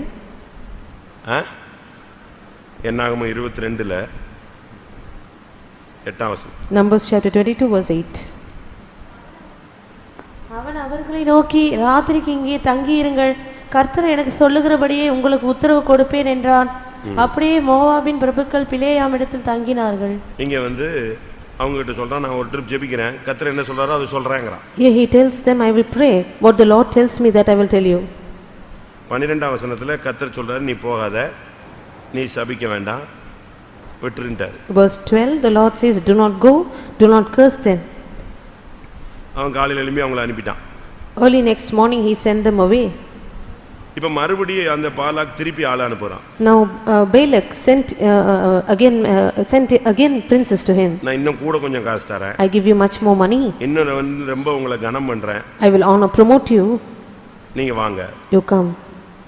ஆனா இவன் பதில் என்ன சொன்னா? What was his answer? என் வீடு நிறைய பொண்ணு வெள்ளி தந்தா கூட நான் வர மாட்டேன். If you give me a house full of silver and gold, I cannot come. அப்படினு சொல்லிட்டு அவங்களை என்ன செஞ்சிருக்கணும்? அனுப்பி இருக்கணும். Having said so, கவனிங்க, இந்த விஷயத்துல தான் நீங்க நம்மில் अनेक ஊழியக்காரர்கள் விசுவாசிகள் divert ஆகறோம். Having said so, he should have sent them away, because in this matter many of our believers, only one thing, ஒரு ட்ரிப் ஜெபிச்சாச்சு, he prayed once, கர்த்தர் ஒரு பதில் கொடுத்துட்டாரு, the Lord has answered. இப்ப இரண்டாவது அதே பாயிண்ட்க்கு இவன் திருப்பி ஒரு ஜெபம் பண்றான். Now for the same point he is making the second prayer. Why? கர்த்தருக்கு போக வேண்டாம்னு இருக்கு, ஆனா இவனுக்கு என்ன இருக்கு? போகணும்னு இருக்கு. The Lord does not want him to go, but he desires to go. இப்ப நீங்க கூட கர்த்தர் உங்ககிட்ட சில காரியங்கள் பேசியிருப்பாரு, ஆனா நீங்க விட மாட்டீங்க, அடுத்த நாள் முழங்கால் போட்டு உபவாசம் போட்டுட்டு இருப்பீங்க. இதனால உங்களுடைய குடும்பம், உங்களுடைய ஊழியம், உங்களுடைய வாழ்க்கை பாதை மாறி போனது அநேகருக்கு நடந்திருக்கு. The Lord would have spoken to you about certain thing, but you will not let it in peace, but you again next day fast and pray for the same thing. Because of this, your ministry, your life and your family is misdirected. கர்த்தருடைய வார்த்தையை மீறி மறுபடி இரண்டாம் விசை நீ ஜெபித்திருக்கிறாயா? Have you prayed the second time, trespassing the answer of the Lord, the reply from the Lord? ஒரு வேலைக்காக, Perhaps for a job, உன் குடும்பத்துக்காக, for your family, படிப்புக்காக, for education, வருங்காலத்துக்காக, for the future, ஊழியத்துக்காக, ministry. Second option ஜெபத்துக்கு என்ன second option? What is there a second option for your prayer? தேவ சித்தத்துக்கு second ஆப்ஷனே கிடையாது. There is never another option for the will of God. Second opinion யார்ட்ட? தேவன் முடியாதுன்னு சொல்லிட்ட பிறகு நீ செகண்ட் ஒபினியன் யார்ட்ட போய் கேப்ப? கேட்க வேண்டிய ஒரே ஆளு பிசாசு தான். When God has refused, whom will you go for your second opinion? It is the only person. இப்போ இவன் பாருங்க, நீங்க தங்கி இருங்கள், நான் கேட்டு பார்க்கிறேன். You abide here, I will ask and answer. 8ஆம் வசனத்துல சொன்ன இதே கதையை தான் 19ஆம் வசனத்துல சொல்றான். The answer he gave in verse 8, he says again in verse 19. ஆயினும் கர்த்தர் இனிமேல் எனக்கு என்ன சொல்லுவார் என்பதை நான் அறியும்படிக்கு நீங்களும் இந்த ராத்திரி இங்கே தங்கியிருங்கள் என்றான். இப்ப கர்த்தர் என்ன சொன்னாரு? Now what does the Lord say? நீ எழுந்து அவர்களோடு கூட போ. You arise and go with them. 22ஆம் வசனத்துல கர்த்தர் எதிராளியாக வந்து நின்றார். And verse 22, the Lord came as against him. தேவசித்தத்துக்கு மாறாக இரண்டாம் விசை ஜெபித்தவர்கள் இங்க எத்தனை பேர் உட்கார்ந்திருக்கோம்? How many of us are here are seated who have prayed contrary to the will of God the second time? உங்களை நீங்களே கேள்வி கேளுங்க. You question yourself. காலையில இருந்து இந்த வசனம் என்னோட போராடிட்டே இருக்கு. From this morning, this particular scripture verse is striving with me. ஜெபத்துல தேவசித்தத்துக்கு மாறாய் வேண்டிக் கொண்டதனால தான் கடைசில பிழையாம் வாழ்க்கை எங்க போய் நின்னுச்சு? பட்டயத்துல செத்தான். Because in prayer, because he had made supplication against the will of God, Bilam died by the sword. உண்மைதானே? Isn't that true? ஸ்டார்டிங்ல தீர்க்கதரிசி, முடிவு எப்படி பேரு? குறி சொல்றவன். Beginning he was a prophet, finally he was called as a liar. அவன் பாருங்க, ஒரு 2 நிமிஷத்துல கர்த்தரை நான் போய் சந்திச்சிட்டு வரேன்னு சந்திச்சிட்டு வருவான். He would, within 2 minutes, he would say, I will go and meet the Lord, visit him and come back. நீங்க வெயிட் பண்ணுங்க, நான் கர்த்தரை சந்திச்சிட்டு வரேன். You tarry here, I will go and ask the Lord. அப்படி ஒரு ஆள். He was such a person. என்னாகும் 23:3 பாருங்க. Numbers 23 verse 3. பின்பு பிலேயாம் பாலாகை நோக்கி, உம்முடைய சர்வாக தகன பலி அண்டையில் நில்லும், நான் போய் வருகிறேன். கர்த்தர் வந்து என்னை சந்திக்கிறதா இருக்கும், அவர் எனக்கு வெளிப்படுத்துவதை உமக்கு அறிவிப்பேன் என்று சொல்லி ஒரு மேட்டின் மேல் ஏறினான். தேவன் பிலேயாமை சந்தித்தார். எப்படி இருக்கும்? நான் போய் ஆண்டவரை பார்த்துட்டு வர்றேம்மா, நேரா போவான், உடனே ஆண்டவரும் அவனும் பேசிட்டு வருவாங்க. He would say, I will go and meet the Lord and come. He would go and the Lord will directly speak to him. இந்த அளவு க்ளோஸ் ரிலேஷன்ஷிப் அவனுக்கும் தேவனுக்கும் இருந்தது. He had such a very close relationship with God. ஆனா என்ன நடந்தது? But what happened? ஜெபத்தை மாத்தி பண்ணாம பாருங்க. இன்னைக்கு கொஞ்சம் வெயிட் பண்ணுங்க, நான் இன்னைக்கு என்ன சொல்றாருன்னு கண்டுபிடிச்சிட்டு வரேன் நான் பாருங்க. அதுதான் அவனுடைய வீழ்ச்சி. He made a wrong prayer whereby he said, you tarry here today, I will find out what the Lord says. That was his fall. தேவன் கோணலாக்கினதை செவ்வையாக்கினவன் யார்? Who can straighten that which the Lord has made crooked? அவர் ஒரு தரம் விளம்பினார். He has spoken once. இரண்டாவது trip என்ன செய்ய மாட்டாரு? மாத்தவே மாட்டாரு. He will not change the second time. Once உனக்கு சரியில்லைன்னு சொல்லிட்டாருன்னா அதோட நீ வாயை மூடிட்டு பேசாம அல்லேலூயா போட்டு ஓடிரணும். Once the Lord says it is not right for you, say hallelujah, run away. நீ திரும்பி உள்ள ஆண்டவரே இன்னும் கொஞ்சம் தெளிவா சொல்லுங்க அப்படின்னா தெளிவா சொல்லுவாரு, உனக்கு எதிராளியா வருவாரு. If you once again ask the Lord to speak to you more clearly, then he will clearly tell you but be an adversary to you. உங்கள் அநேகருடைய பிரச்சனைகளுக்கு காரணம் நீங்கள் மறுபடியும் மறுபடியும் ஒரே காரியத்துக்கு, தேவ சித்தமில்லாத காரியத்துக்கு ஜெபிச்சு உங்களுக்கு சாதகமான பதிலை வாங்குறதுக்கு நீங்க ட்ரை பண்ணது. The problem that is in many of you is that you are praying against the will of God over and over again, and finally you try to receive a reply from the Lord which is favorable on your side. ஒரு காரியத்துக்கு தேவன் ஒரு பதில் சொல்லிட்டாருன்னா அதுல ஒரு சமாதானம் இருக்கும், அதோட நீ போயிரணும். If the Lord gives you a reply for a particular thing, there is peace in it. With that you should return. திரும்ப திரும்ப திரும்ப திரும்ப அதையே போட்டு மல்லு கட்ட கூடாது. Do not keep reiterating your words to the Lord. அப்படி ஏதாவது கேட்டு வாங்கிருக்கீங்களா? Has anyone done that? Has this practice? ஒரு அம்மா சொன்னாங்க, There's one mother who எனக்கு said, ரெண்டு பொம்பளை பிள்ளையை கொடுத்தாரு கர்த்தர், God gave me 2 daughters. எனக்கு ஒரு பையன் வேணும்னு போராடுனேன் நானு. I wrestled with the Lord for a son. கடைசில கொடுத்துட்டாரு. The Lord gave. ஆனா இப்போ அவன் என்னை சிலுவையில தொங்க விடுறான். Now he is making me hang on the cross. எப்படி? 19 வயசு, காலேஜ் முடிச்சிட்டான், இப்ப பண்றான், அவங்கள தண்ணி காட்டுறான். சபையில கேவலம், ரோட்ல கேவலம், வர்ற பொண்ணுங்க போனது வந்தது போனது எல்லா பிரச்சனையும் அவங்களுக்கு. அவங்க சொல்றாங்க அந்த அம்மா, ஐயோ இவனுக்காக ஜெபிச்சு இவனை வாங்கினது தேவசித்தம் இல்லாம வாங்கிட்டனோ. He's 19 years now, he is finished his college. Now he is tormenting his mother. தேவசித்தம் இல்லாம பிள்ளைகளை வாங்கியிருக்கீங்களா? Have you obtained any children without the will of God? அந்த பொண்ணும் அந்த பையனும் உனக்கு முள்ளாதான் இருப்பான். That son or daughter will be a thorn for you. அப்படிதானே? Isn't that true? உலகத்து மனுஷனுக்கு நமக்கு என்ன வித்தியாசம்? What is the difference between the worldly people and us? ஆம்பளை பிள்ளை தான் வேணும். We want a son.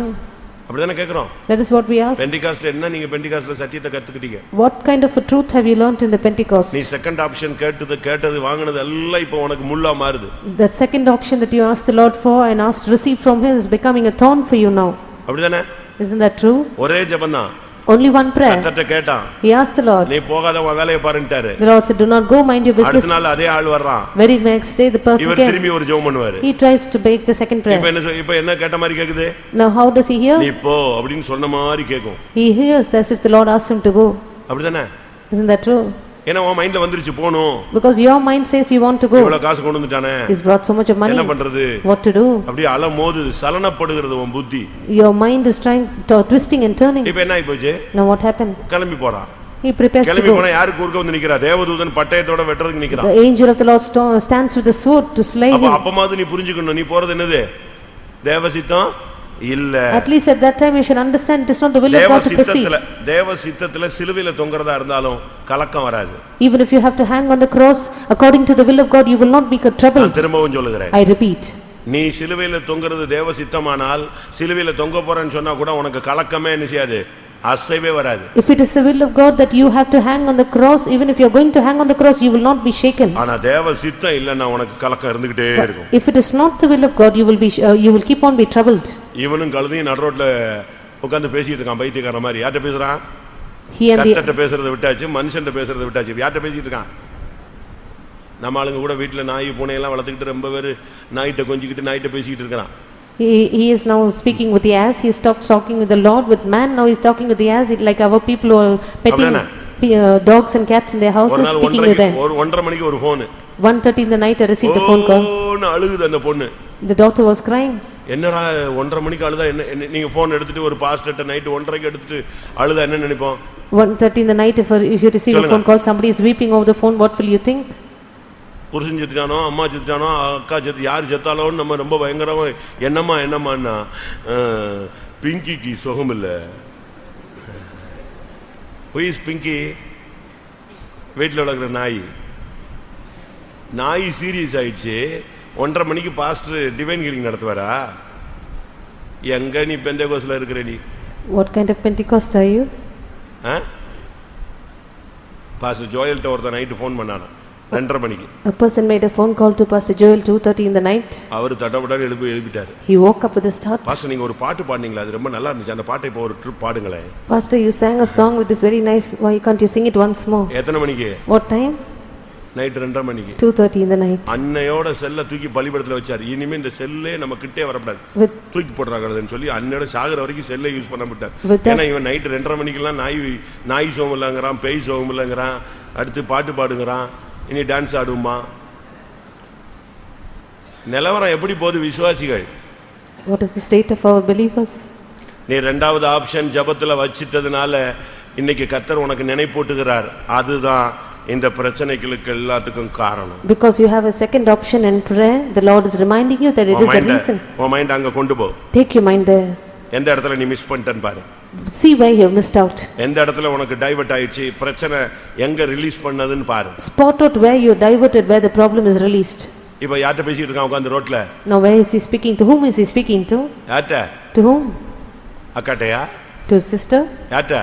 To whom? கழுதிட்ட பேசிட்டு இருக்கான். ஏய் என் கையில பட்டயம் இருந்தா துண்டு துண்டா வெட்டிட்டு இருப்பேன். He is speaking to the ass. அப்ப ரோட்ல ஒருத்தன் பார்த்தானா என்ன நினைப்பான்? ஏய் இவன் பயங்கரமான மெண்டல் போல் இருக்கடான்னு நினைப்பான்.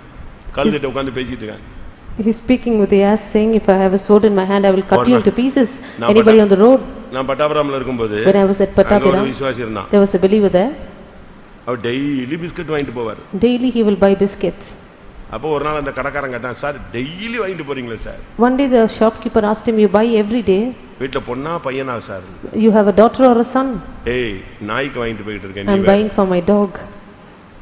எப்படி? யாருக்கு வாங்கிட்டு போயிட்டு இருக்கான்? For whom is he acquiring? என் மனைவி பிள்ளைகள் எல்லாம் துரோகிங்க, அதுங்களுக்கு வாங்கிட்டு போனா நன்றியே இல்லை. இதாவது போன உடனே எதோ ஆட்டிட்டு வருது, பால் ஆட்டிட்டு வருது. அப்ப மனைவி பிள்ளைகள்லாம் வாழ வச்சுட்டாலே முடியும். இவங்கெல்லாம் விசுவாசின்னு சொல்லிட்டு சபையில இருக்கான். மனைவி பிள்ளைகளை நேசிக்க முடியாது, நாயை நேசிப்பான். He is a believer in the church, he cannot love his wife and children, but he loves the dog. Pentecost எங்க போகுதுன்னு நீங்க யோசிக்கணும். See where Pentecost is heading to. கடைசியில் நடந்தது என்ன? Finally what happened? இந்த பிள்ளையாம் தான் தேவனுடைய ஜனங்களுடைய வேறுபாட்டின் ஜீவியத்தை நஷ்டப்படுத்தின துரோகி. It was this Balaam who was a traitor who made the children of God lose their life of separation. இந்த ஜனங்கள் ஜாதிகளோடு கலவாமல் தனித்து வாசம் பண்ணுவார்கள்ங்கற ஃபார்முலாவை கண்டுபிடிச்சி புறஜாதிகளுக்கு சொல்லி அவங்கள விபச்சாரத்துல விழ வச்ச முதல் ஆள் யாரு? இந்த பிள்ளையாம் தான். Balaam was the first person who found out the formula that these are the people who dwell alone, they will not mingle with the nations, and told it to the nations and asked them to bring them into fornication. எதுக்காக? What for? எதுக்காக? பிள்ளையாம் கூலிக்காக விரைந்து ஓடினான். Balaam hasted for a hire. காசுக்கு பின்னால விசுவாசிகள் போக கூடாது. Believers should not walk behind money. லஞ்சம் வாங்க கூடாது. Do not ask for bribe. வேலை வாங்கி தரேன் அது வாங்கி தரேன்னு பணத்தை வாங்காத. Do not take a commission for the job that you will acquire. வட்டிக்கு பணம் வாங்காத. Do not give money on interest or usury. விசுவாசிகள் வேலை வாங்கி தரங்கற சப்ஜெக்ட்டே எடுக்க கூடாது. புரோக்கர் வேலை பண்ண கூடாது. The believer should never do the work of a broker. நீங்க வீடு புரோக்கர் பண்றீங்களா? நியாயமான காசை வாங்கு, ஏமாத்தாத. காசுக்குலாம் ஏமாத்திடாத. If you are doing the work of a broker, இங்க எவனும் எவளும் பஞ்சாயத்துக்கு வந்துடக்கூடாது. No one should come here for panchayat. நல்லா புரிஞ்சுக்கணும். You can உங்க understand. விசுவாசி பணத்தை வாங்கினாரு கொடுக்கல, உங்க விசுவாசி பணத்தை ஏமாத்திட்டு போயிட்டான், என்கிட்ட காசை வாங்கிட்டான், வீட்டை வாங்கிட்டான், நிலத்தை வாங்கிட்டான், எந்த இது வரக்கூடாது. No one should come here asking that your believer has taken the money, they taken the land and property and so on. இப்ப பிள்ளையாம் தவறான ஒரு உபதேசத்தை சொல்லி கொடுத்தான்னு வெளிப்படுத்தல்ல வாசிக்கிறோம். In the book of Revelation we read that Balaam taught them a wrong doctrine. பிள்ளையாமின் போதகத்துக்கு இடம் கொடுத்தவர்கள் உன்னிடத்தில் உண்டுன்னு ஒரு சபையை பார்த்து கர்த்தர் குற்றம் சாட்டுகிறார். Looking at a particular church, the Lord accuses them, saying, you have those who are taught, who have the doctrine of Balaam in them. அந்த பரிசுத்தமான கூட்டத்தை கெடுத்து விட்டான். He spoiled the holy group. அந்த ஜனத்தை நியாயத்தீர்ப்புக்குள்ள கொண்டு போய் தள்ளி விட்டான். He cast the people into judgment. ஆனா என்ன சொல்லுவான் தெரியுமா? You know what he says? உங்க ஆம்பிஷன் என்ன, உங்க எய்ம் என்ன, What is உங்க your- வாழ்க்கையினுடைய லட்சியம் என்ன அப்படின்னு கேட்டா என்ன சொல்லுவான்? What is the ambition of your life? என்ன சொல்லுவான்? What would he say? நீதிமான் மரிப்பது போல் நான் மரிப்பேனாக, என் முடிவு அவன் முடிவு போல் இருப்பதாக. இது சாட்சி. His testimony is that let me die the death of a righteous man, let my end be like him. தயவு செய்து நான் இருக்கும்போது ஏடா கூடமா யாராவது சாட்சி கீழ்ச்சி எழுப்பிடாதீங்க, அடிச்சிடுவேன், டம் டம் தட்டிடுவேன். If anyone would rise up and say such testimonies, I will ask them to sit down. சும்மா ரொம்ப ஷார்ட்டா இருக்கணும், கரெக்டா இருக்கணும். சும்மா யாரையும் புகழக்கூடாது, யாரையும் தாக்கக்கூடாது, சாட்சியில அறிக்கை செய்யக்கூடாது, அறிக்கையில சாட்சி சொல்லக்கூடாது. No one should give a long testimony. Your testimony should be short and crisp. Do not try to praise anyone in your testimony. Do not confess in your testimony. சாட்சியில எழும்பிட்டு என்ன செய்யக்கூடாது? கர்த்தருக்கு ஸ்தோத்திரம், யார் மேலாவது வருத்தம் இருந்தா சண்டே மார்னிங் அந்த வேலையெல்லாம் அங்க ஆகாது, அது இங்க. The Sunday morning service, do not try to stand up and say praise the Lord if anybody has any grievance on me, pardon me. அறிக்கையில எந்திச்சிட்டு கர்த்தருக்கு ஸ்தோத்திரம், நான் அப்படி இருந்தேன் இப்படி இருந்தேன்னு சாட்சி சொல்லக்கூடாது. In your confession time, do not rise up and try to testify about yourself. இவன் சொன்னா என் முடிவு அவன் முடிவு போல் இருப்பதாக. He said, let my end be like him. நீதிமான் மரிப்பது போல் நான் மரிப்பேன். May I die like a righteous? மரிச்சானா? Did he die like that? நீதிமான் மரிச்ச மாதிரி மரிச்சானா? Was his death like a righteous man? மரிக்கல. No. அநியாயமா அடிபட்டு செத்தான். He had an injustice அவன் முடிவு death. கொடூரமாக கொடுமையாக நியாயத்தீர்ப்பாக இருந்தது. His end was judgment. It was a cruel death. நல்லா கவனிச்சுக்கங்க. Pay good attention. ஒரு இடத்துல நான் இருந்தேன். I was in a particular place. ஒரு அம்மா வாயிலேயே எல்லாமே சாதிச்சிரும். There was one mother who would make it challenge everything through her mouth. நான் போய் பார்த்த உடனே As I visited her, எனக்கு அவ்வளவு வர வேண்டியிருக்கு, இவ்வளவு வர வேண்டியிருக்கு, அது வந்தா உங்களுக்கு கொடுத்துறேன். I have to receive this amount and that amount. If I receive, I will give it to you. எப்படி? அவன் தான் தர மாட்டான், இவ தான் தர மாட்டேங்கறா, வந்தா கொடுத்துருவேன். If this and that person has not returned, the moment I receive, I will give you. இப்படியே சொல்லிட்டே இருக்கும். She kept on repeating words like these. But கடைசில விசாரிச்சு பார்த்தா இந்த அம்மாவுடைய கரெக்டரே அதுதான். Finally, I inquired and found this is the character of this mother. யார்ட்டயும் சமாதானம் கிடையாது. She is not at peace with anyone. நல்ல வசதி. She has good conveniences and comforts. பிள்ளைகளுக்குள்ள partiality. Partiality between the children. இப்படி பல குழப்பங்கள். Various troubles. ஆனாலும் விசுவாசின்னு சொல்லி நான் சாகர வரைக்கும் போயிட்டே வந்தேன். அப்பப்போ போய் பாப்பேன். Also, because she was a believer, I often used to visit her. அப்ப ஆண்டவர் ஒரு நாள் சொன்னாரு. One day the Lord said, இந்த அம்மாவுடைய மரணத்துக்கு அடக்கம் பண்ண உனக்கு நான் அனுமதி தர மாட்டேன். I will not permit you to cremate this mother in a funeral service. இந்த பெண்ணுடைய அடக்கம் உன் கையில நடக்க நான் விட மாட்டேன், ஹானர் பண்ண விட மாட்டேன். I will not give the permit you to honor this mother. This is what the Lord said. எனக்கு ஒண்ணுமே ஓடல. நான் தான் அந்த சபையுடைய பாஸ்டர். ஆண்டவர் சொல்றாரு அந்த அம்மா சீரியஸ் ஆகிட்டே வருது. அப்ப ஆண்டவர் சொல்றாரு அடக்காராதனை உன்னைய வச்சு நான் நடத்த மாட்டேன், உன்னைய விட்டு ஹானர் உன்னைய வச்சு பண்ணி இந்த அம்மாவை பெரிய ஹானரா கொண்டு போய் அடக்கம் பண்ண விட மாட்டேன். I will not permit you to conduct the funeral service and honor this mother to that extent. எனக்கு அப்பவே டவுட் ஆயிடுச்சு. So that time I was doubtful. ஒண்ணு நம்ம இருக்க மாட்டோம் போல இருக்கு, நம்ம எங்கிட்ட வெளிய போய்டுவோம். Perhaps I would go out from அதே the மாதிரி place. செத்துச்சு. At the right time she died. அன்னைக்கு நான் கிளம்புறேன், கேரளா கிளம்புறேன். I was proceeding towards Kerala. வந்து ஒரு ஜெபம் பண்ணிட்டு நான் போயிட்டு இன்னொரு பாஸ்டர் வச்சு அடக்கம் பண்ண சொல்லிட்டு வந்து பண்ணிட்டு போயிடு. I just made a small prayer and I left and I made another pastor to do the funeral service. ஏமாத்துறதெல்லாம் ஹானர் பண்ணுவார்லாம் நினைக்க கூடாது. What you deceive, do not think the Lord will honor you. நம்ம subject வருவோம். Let us come back to our subject. ஒரு தரம் ஜெபத்தை மாற்றி பண்ணினதினால் பிழையாம் வழிதப்பி போய் ஜனத்தை கெடுத்து குறி சொல்லுகிறவன் என்ற பெயர் பெற்று நியாயத்தீர்ப்பில் மரித்தான். Because of the prayer that he missed one times and made it the second time, the second option of the prayer, Balaam, he lost his direction and he spoiled the people, became a soothsayer. இதுல ரொம்ப point இருக்கு, நான் இப்ப அதுக்குள்ள நான் போக விரும்பல. There are many other points, I do not want to get into that now. இது போதும்னு நினைக்கிறேன். I think this is எல்லாரும் sufficient. கண்களை மூடுவோம். Let's all close our eyes. உன் வாழ்க்கையில In your life, படிப்பு விஷயத்திலயா, in your education, கல்யாண விஷயத்திலயா, or your marriage, வேலை விஷயத்திலயா, your work, உன்னுடைய ஊழிய your விஷயங்கள்லயா, ministry, எந்த இடத்துல தெய்வன் ஒன்றை சொன்ன பிறகு மறுபடி ஜெபித்து அதை மாத்தி உனக்கு சாதகமா மாத்தினியோ அதுதான் உனக்கு கேடு. whichever point the Lord has told you once, you again prayed and made it favorable unto you, that is become your loss. அப்படி எத்தனை பேர் உணர்த்தப்படுறீங்க? How many of you are convicted in this part? எல்லாரும் கண்களை மூடுவோம். Let us all close our eyes. பிழையாமை நாவி நமக்குள்ள வேண்டாம். Let us not have the spirit of Balaam. பண ஆசைக்கு இடம் கொடுக்காதீங்க. Let us not give them to God. Love of money. பணம் உன்னைய தேடி வரணும். Let money seek you. நீ அதை தேடி போக Do வேண்டாம். not seek money. கொடுக்கிற தெய்வம் கூரையை பிச்சிட்டு கொடுப்பார். God who gives will remove the வானத்தின் பலகணிகளை திறந்து இடம் கொள்ளாமல் போக மட்டும் உன்னை ஆசீர்வதிப்பேனோ மாட்டேனோ என்று நீ சோதித்துப் பார். You can try and see if the Lord will open the windows of heaven and bless you until you cannot இப்பொழுது contain. இருக்கிறதிலே உன்னை 1000 மடங்கு நான் அதிகமாய் பெருக பண்ணுவேன். I will make you abound 1,000 times more than what you are now. ஆமென். பணத்துக்கு பின்னால போகாத. Do not run behind money. புகழுக்கு பின்னால் போகாத. Do not run behind honor. மனுஷரை உன்னை கனம் பண்ணனும்னு தேடி போகாத. Do not seek for men to honor you. தாழ்த்து. Humble yourself. மற்றவருடைய பாவத்துக்கு நீ காரணமாய் அமையாத. Do not be the reason for the sin in others. மற்றவருடைய வேறுபாட்டின் ஜீவியத்தை கெடுக்காத. Do not spoil the life of separation in others. ஆவிக்குரிய ஜனங்களை விழ வைக்காதே. Do not make spiritual people fall. இஸ்ரவேல் ஜனங்களை விழ வைத்தாய். You made the people of Israel fall. உன் முடிவு எப்படி நீதிமானுடைய முடிவாய் முடியும்? How can your end be the end of a righteous man? எல்லாரும் தாழ்த்தி கண்களை மூடி முழங்கால் படிடுவோம். Let's all humble ourselves, close our eyes, be on our knees. இன்னைக்கு கர்த்தர் உன்னோடு பேசுகிறார். Today the Lord is speaking with you.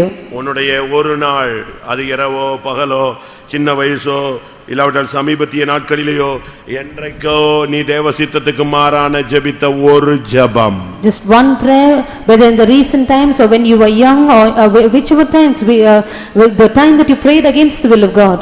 அதுதான் உன்னுடைய வீழ்ச்சியின் துவக்கம். That is the beginning of your fall. எல்லாரும் கண்களை மூடுவோம். Let's all close our eyes. முடிந்தா கண்ணை மூடி முழங்கால் போடுங்க. If you can, close your eyes, be on your knees. இந்த சுத்திரிப்பு கூட்டத்திலே 8வது கூட்டத்திலே 2 point. 2 points in this 8th meeting of the sanctification meetings. ஒன்று மன்னிப்பது, மன்னிப்பு கேட்பது. One, to forgive, to ask forgiveness. இரண்டாவது, Secondly, ஜெபத்தை மாற்றி பண்ணினது. you have changed your prayer. கர்த்தர் சொன்ன பிறகு மறுபடியும் இல்ல ஆண்டவரே, அப்படி இல்ல ஆண்டவரே, இந்த லோத்து மாதிரி திருப்பி திருப்பி ஆண்டவரே ஆண்டவரே ஆண்டவரே எனக்கு சாதகமா ஏதாவது பண்ணுங்கன்னு கேட்டு கடைசியில் இன்னைக்கு நீ உன்னுடைய வாழ்க்கையில பல தோல்விகளை சந்தித்து நீ தலை நிமிர முடியாமல் தடுமாறுகிறாய். After once the Lord has spoken to you like Lot, you have been saying not so my Lord, this Lord and that Lord, and finally you come to a great loss in your life. You are unable to put up your head and walk in your life. தேவ சித்தத்துக்கு மாறாக தேவ சித்தம் எனக்கு ஆப்போசிட்டா இருக்கிறதை உணராமல் நான் தேவ சித்தம் மறுபடி ஜெபிச்சதனால தான் இன்னைக்கு நான் இந்த நிர்பந்தமான நிலவரத்தில் தள்ளப்பட்டிருக்கிறேன்கிற உணர்வு உள்ள ஊழியர்கள் விசுவாசிகள் எத்தனை பேர்? அவங்க மட்டும் உங்களுடைய வலது கரத்தை உயர்த்துங்கள். How many servants of God and believers have this conviction that because I prayed against the will of God and I am found in this bound state, lift up your right hands. இன்றைக்கு கர்த்தர் அந்த ஆவியை அழிக்க போறார். Today the Lord is going to destroy the spirit.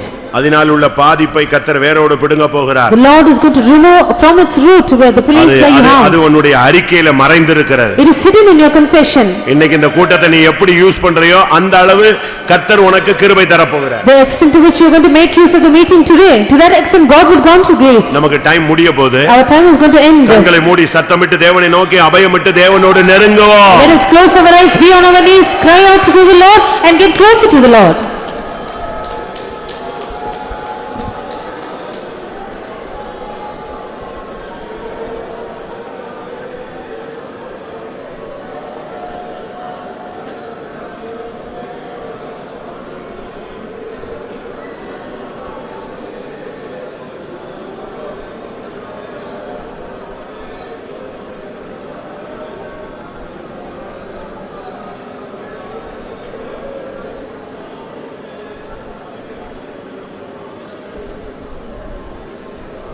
ஹல்லேலூயா ஹல்லேலூயா ஹல்லேலூயா. ஒரு 5 நிமிடமோ 10 நிமிடமோ நீ அறிக்கையிட்டு தேவனோடு நெருங்கி வந்து விட வேண்டும்.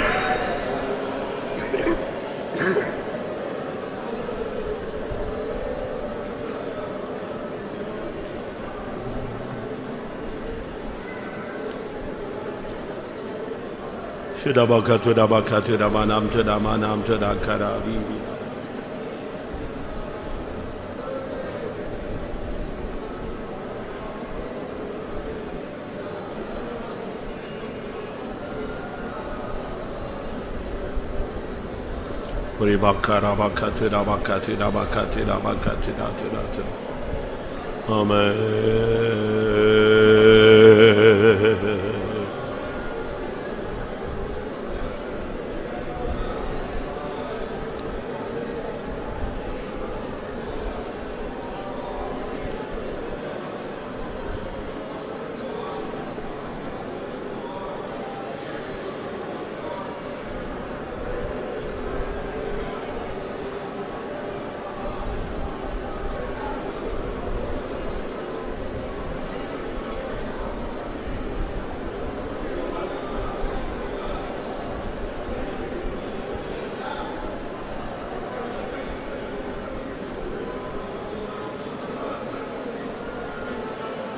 ஹalleluya ஹalleluya சுடபகரபகதுரபகதிரமானி ஆண்டவரே தேவசத்துக்கு மாறாய் மறுபடியும் ஜெபித்தது மறுபடியும் உபவாசம் போட்டது மறுபடியும் தேவனத்தில் ஆலோசனை கேட்டது சுடபரபகரபகரபகதிரபகதிரபனகதிராணி அங்கராணி ஆராபாராகதிராகராமா ஆமென் ஆமென் ஆமென் ஆமென் ஆமென் ஆமென் ஓ ரபௌஷாபார் ஆமென்.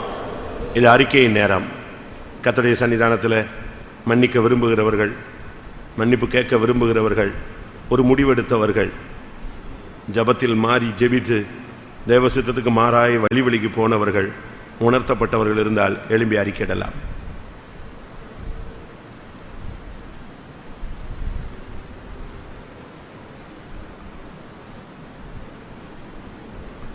அறிக்கைக்கு பின்புதான் ஒரு அக்கினி இருக்கிறது.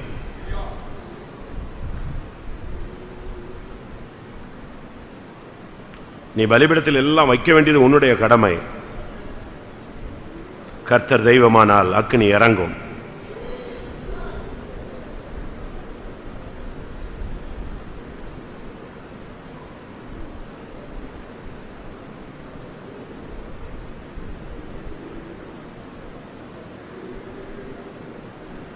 ஆமென்.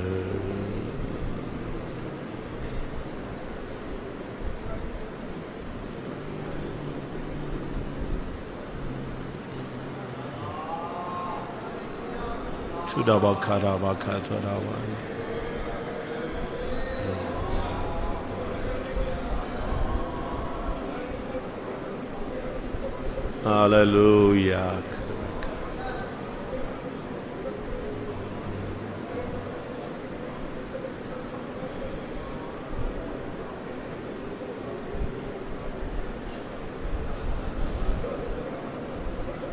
Jesus.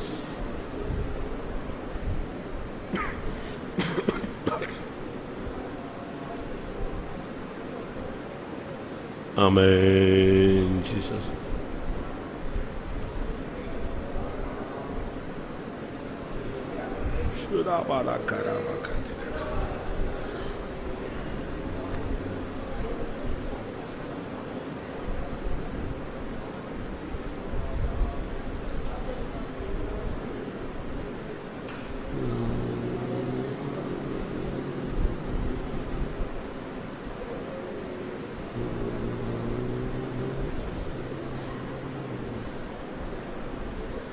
Hallelujah.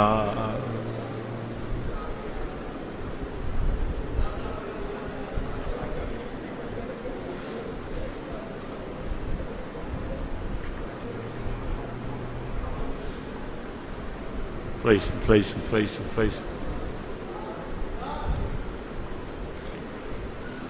Hallelujah.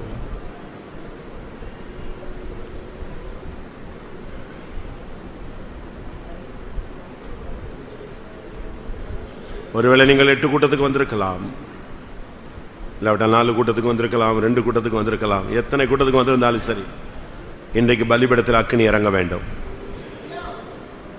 எத்தனை பேர் அதை வாஞ்சிக்கிறீங்க? எலியா பலிபீடத்தை செப்பனிட்டான்,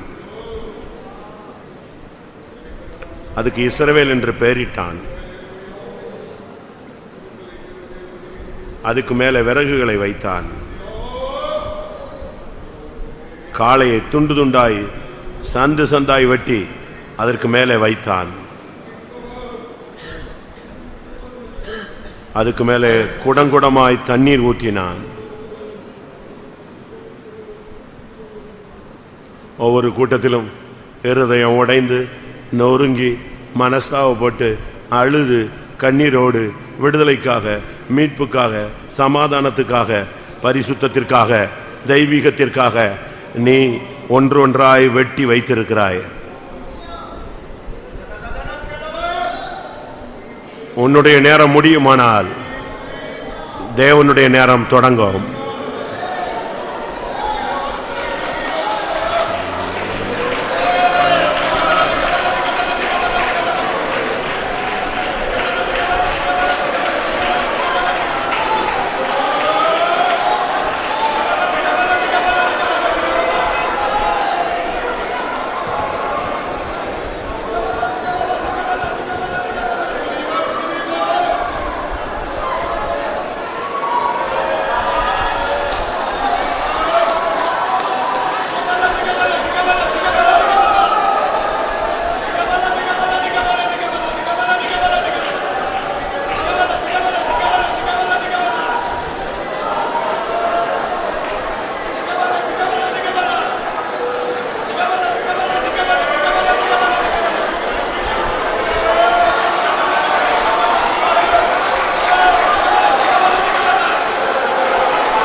ஹalleluya ஹalleluya.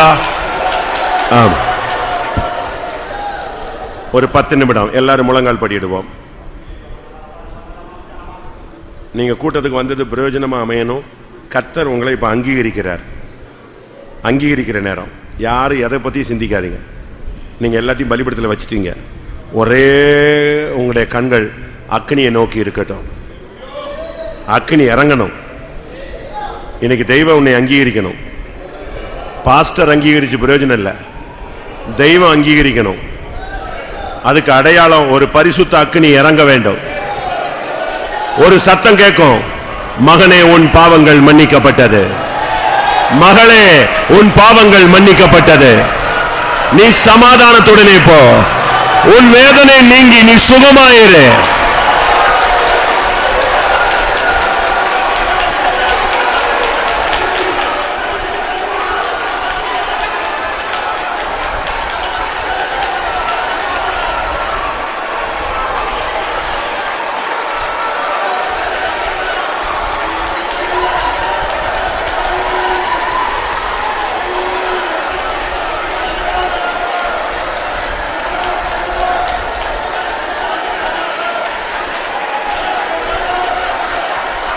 ஆமா. உங்களுடைய வாழ்க்கையில கர்த்தருடைய சத்தத்தை நீங்க எத்தனையோ விஷயம் கேட்டிருக்கலாம். நீங்கள் துக்கப்படும் பொழுது, நொறுங்கி கிடக்கும் பொழுது, உடைந்து கிடக்கும் பொழுது, நீங்கள் தடுமாறும் பொழுது, கண்ணீர் விடும் பொழுது கர்த்தர் உங்களோடு பேசி இருக்கலாம். பல வாக்குத்தத்தங்களை கொடுத்திருக்கலாம். ஆனா இன்னைக்கு வருகிற சத்தம் அப்படிப்பட்ட சத்தம் அல்ல. உன் பாவம் மன்னிக்கப்பட்டது என்ற சத்தம். ஹalleluya.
ஆமென். நீங்க எதை குறிச்சும் பாரப்படாதீங்க. எப்போ நீ மன்னிக்கணும்னு முடிவு எடுத்துட்டியோ அப்பொழுதே தேவன் உன் பட்சத்தில் வந்து விட்டார். நீ மன்னிக்கணும்னு சிந்திச்ச அடுத்த செகண்ட் சாத்தான் தோற்று போனான், சத்துரு அழிக்கப்பட்டான். ஹல்லேலூயா, ஹல்லேலூயா, ஆமென்.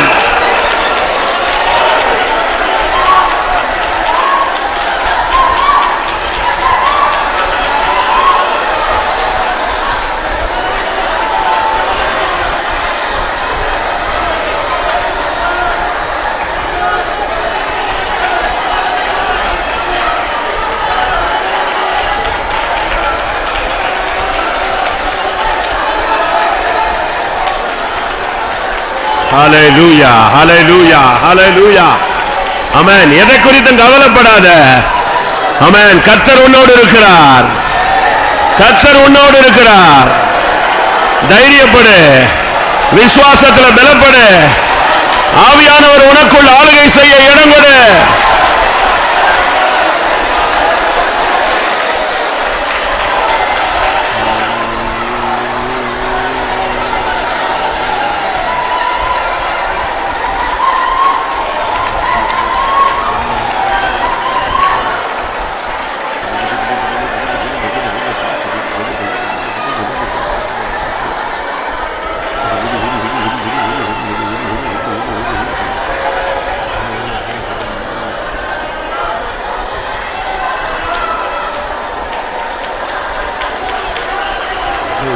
மானா சிகா ரபா. ஆவியான இறங்கோ, இறங்கோ, இறங்கோ. அக்னி, அக்னி இறங்கட்டும், அக்னி இறங்கட்டும். Hurrah mania ரபாகா துடாபானியா.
ஹல்லேலூயா, ஹல்லேலூயா. பாவக்கரை நீங்க என்னை முற்றிலுமாக, பாவக்கரை நீங்க என்னை முற்றிலுமாக, உம் சுத்தமுள்ள இரத்தத்துக்குள் தோய்த்ததினாலே, உம் சுத்தமுள்ள இரத்தத்துக்குள் தோய்த்ததினாலே, பாவக்கரை நீங்க என்னை முற்றிலுமாக, பாவக்கரை நீங்க என்னை முற்றிலுமாக, உம் சுத்தமுள்ள இரத்தத்துக்குள் தோய்த்ததினாலே,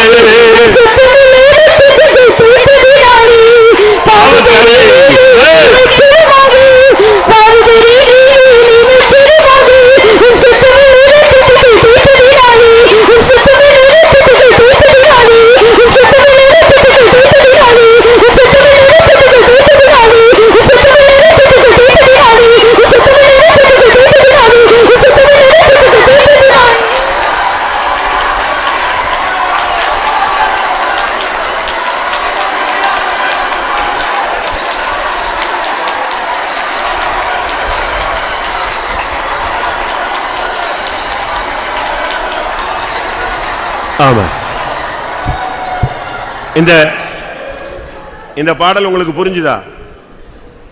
இயேசு துணிக்கையை எடுத்து ரசத்துக்குள் தோய்த்து சீஷர்களுக்கு கொடுத்தார். அப்படின்னா என்ன அர்த்தம்? இப்ப ஒரு பாட்டு பாடணும். பாவக்கரை நீங்க என்னை சுத்தமாக்கி உம்முடைய சுத்தமுள்ள ரத்தத்துக்குள் தோய்த்ததினார். அப்படியே உன்னைய தூக்கி இயேசுவின் ரத்தத்துக்குள்ள முக்கி எடுத்த மாதிரி தான்.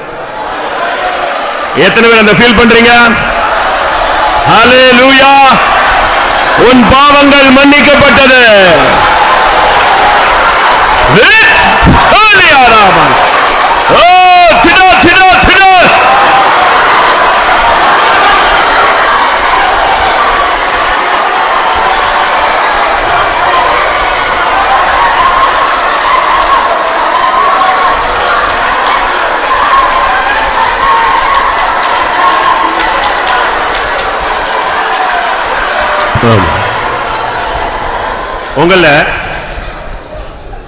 உங்களுக்கு அநேகருக்கு அந்த ரட்சணியத்தின் சந்தோஷங்கிறத அனுபவிக்க தெரியல. இருக்கு, நான் இல்லைன்னு உங்களுக்கு குறை சொல்ல மாட்டேன். ஏன்னா எல்லாரும் இயேசுவின் ரத்தத்தினால் கழுவப்பட்டவங்க. ஆனா அந்த சந்தோஷத்தை எப்படி செய்யணும்னு தெரியல. தாவீது அந்த பெட்டிக்கு முன்னால அமைதியா வந்தான். அன்னைக்கு மரணம் சம்பவித்தது.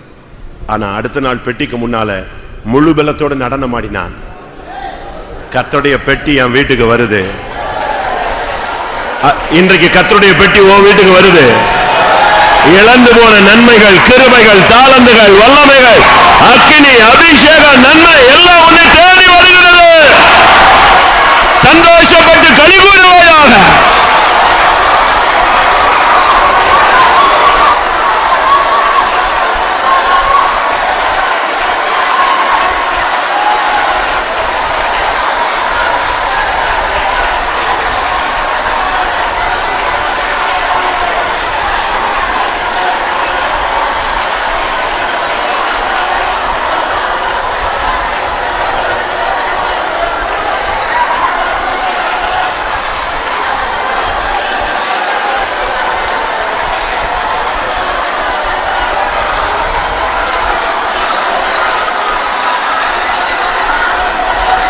ஹல்லேலூயா. தைரியமா சொல்லு, இயேசு என் பாவத்தை மன்னித்தார்.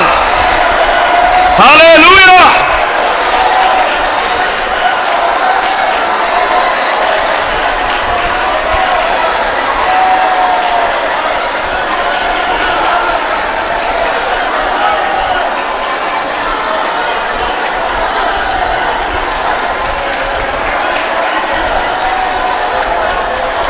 பாவக்கரை நீங்க என்னை முற்றிலுமாக, பாவக்கரை நீங்க என்னை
நான் உன்னை மீட்டுக் கொண்டேன் என்பதற்கு நீ ஒரு அடையாளத்தை கேட்டுக்கொண்டிருக்கிறாய். என்னை மன்னித்தேன் என்பதற்கு எனக்கு ஒரு அடையாளம் வேண்டும் என்று கேட்டுக்கொண்டிருக்கிறாய். என் பிரச்சனை முடிவுக்கு வருகிறது என்பதற்கு ஒரு அடையாளம் வேண்டும் என்று நீ கேட்டுக்கொண்டிருக்கிறாய். நான் உன்னை என் முத்திரை மோதிரமாய் மாற்றப் போகிறேன்.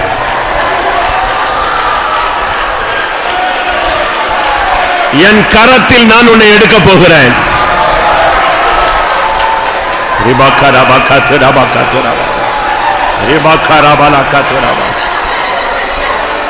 நீ என்னுடையவன், என்னுடையவள் என்ற வார்த்தையை மறுபடியும் நான் உனக்கு கொடுக்கிறேன். என் நாமத்தை மறுபடியும் நான் உனக்கு தரிக்கிறேன். உனக்கு விரோதமாய் ஒருவனும் எதிர்த்து நிற்பதில்லை.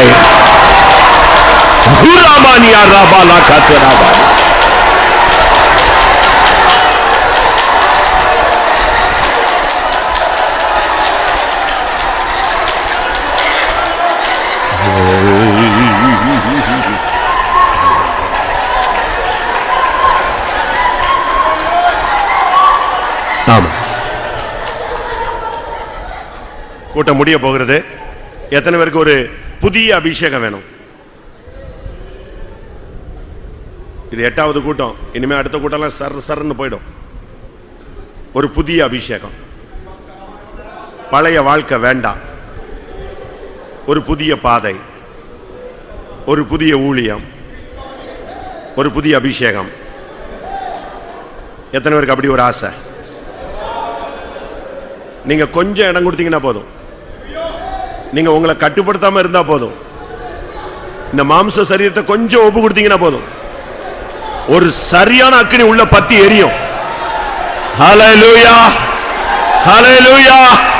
இப்பொழுதே பெற்றுக்கொள்ளுங்கள்.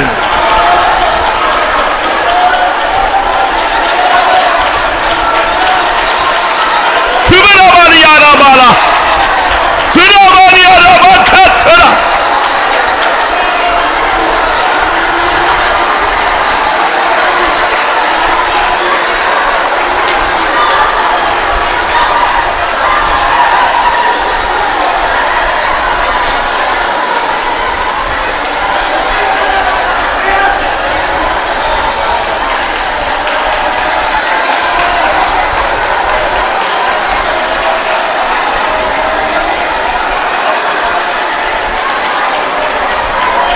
Hallelujah, hallelujah, hallelujah.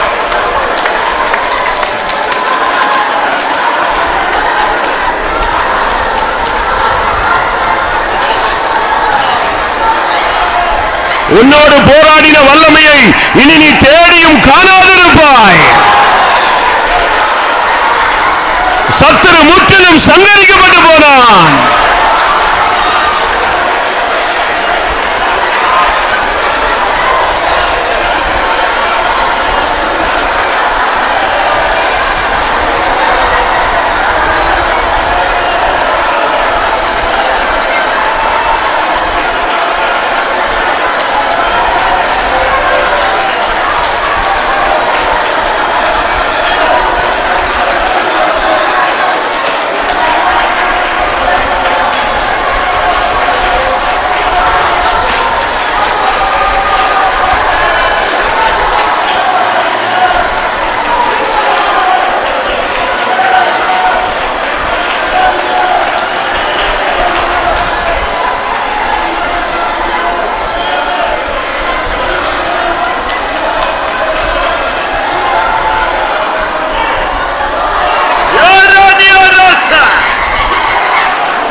Hallelujah, hallelujah.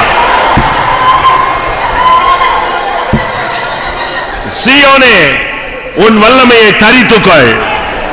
எருசலேமே, உன் அலங்கார வஸ்திரங்களை உடுத்திக்கொள்.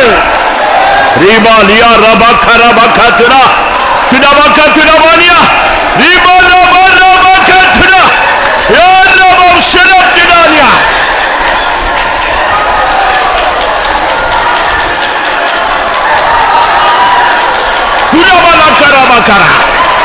Amen, amen, amen, amen, amen, amen, amen, amen.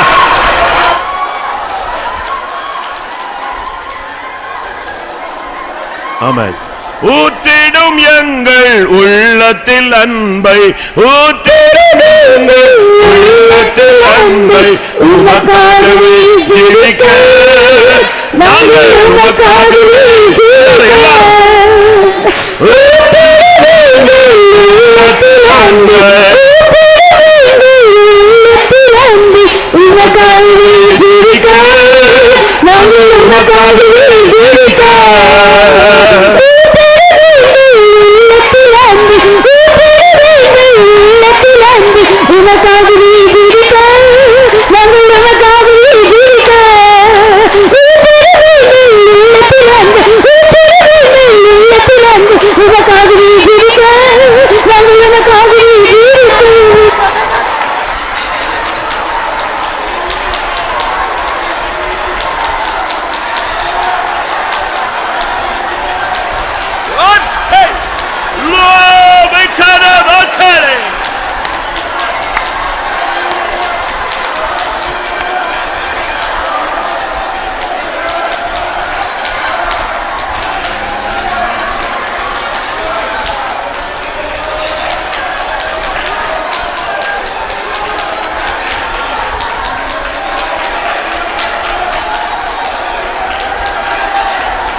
உண்மையும் உத்தமமான ஊழியக்காரனே,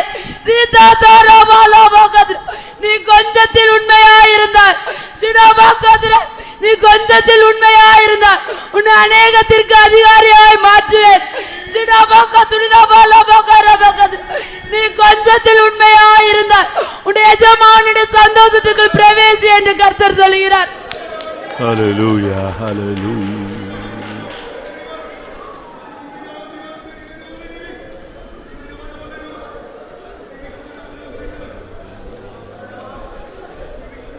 Praise.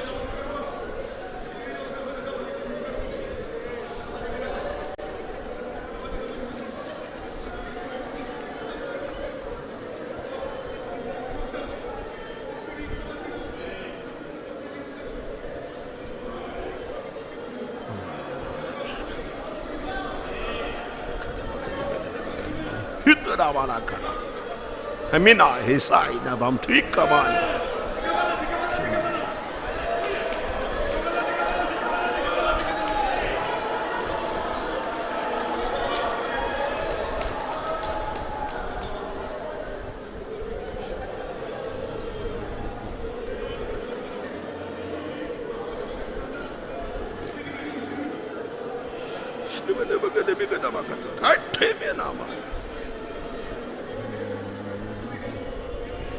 Shabala Maria Araba Karavala Rebankara Balaka Tudabaka Dibika Bakada Balam Ribakada Balaka Tudabaka Dibika Rebala Maria Arabaka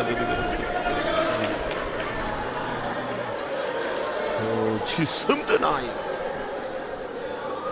Amen. Yudabala Barabara Bakarabaka Tudabana. Baka de bika dibika to dabalaka to dibika dabaka dabaka dibika dabalaka to da mana rabaka rabaka to dabalaka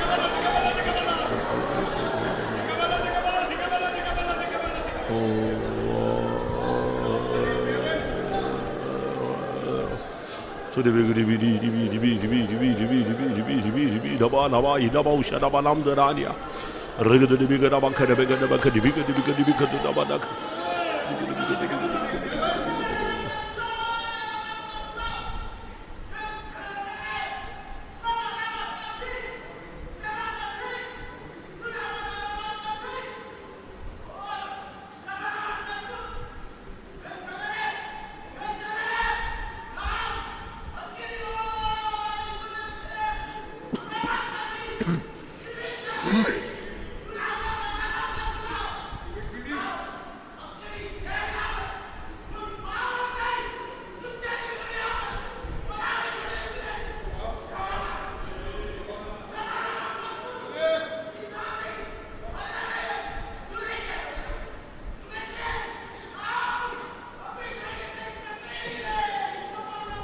Hallelujah, hallelujah.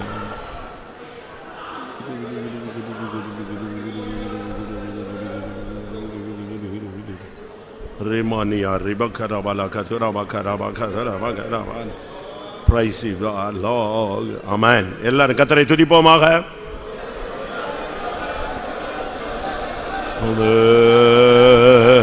Urania Rabakara Bonis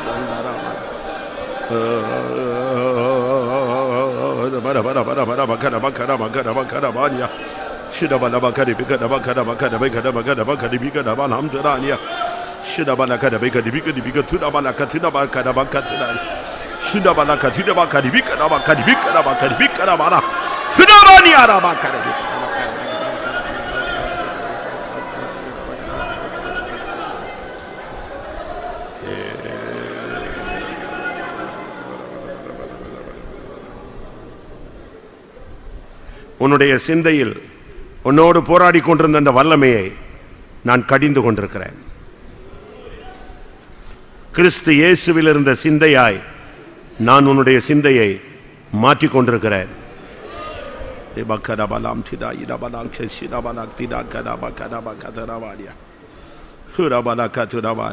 இப்பொழுது என்னுடைய கரம் உன்னுடைய நெற்றியில் இருப்பதை நீ உணர்கிறாயோ?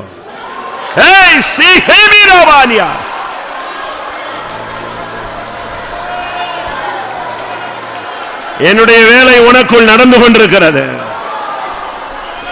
நான் என் சித்தத்தை உனக்குள் நிறைவேற்றி கொண்டிருக்கிறேன்.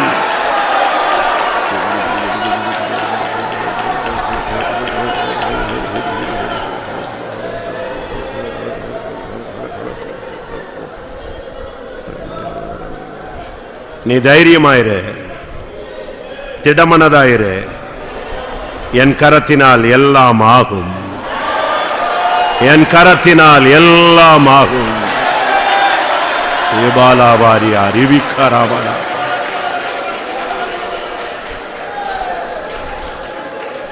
ஆம், கர்த்தருடைய சமூகத்துக்காய் ஸ்தோத்திரம் பண்ணுவோம்.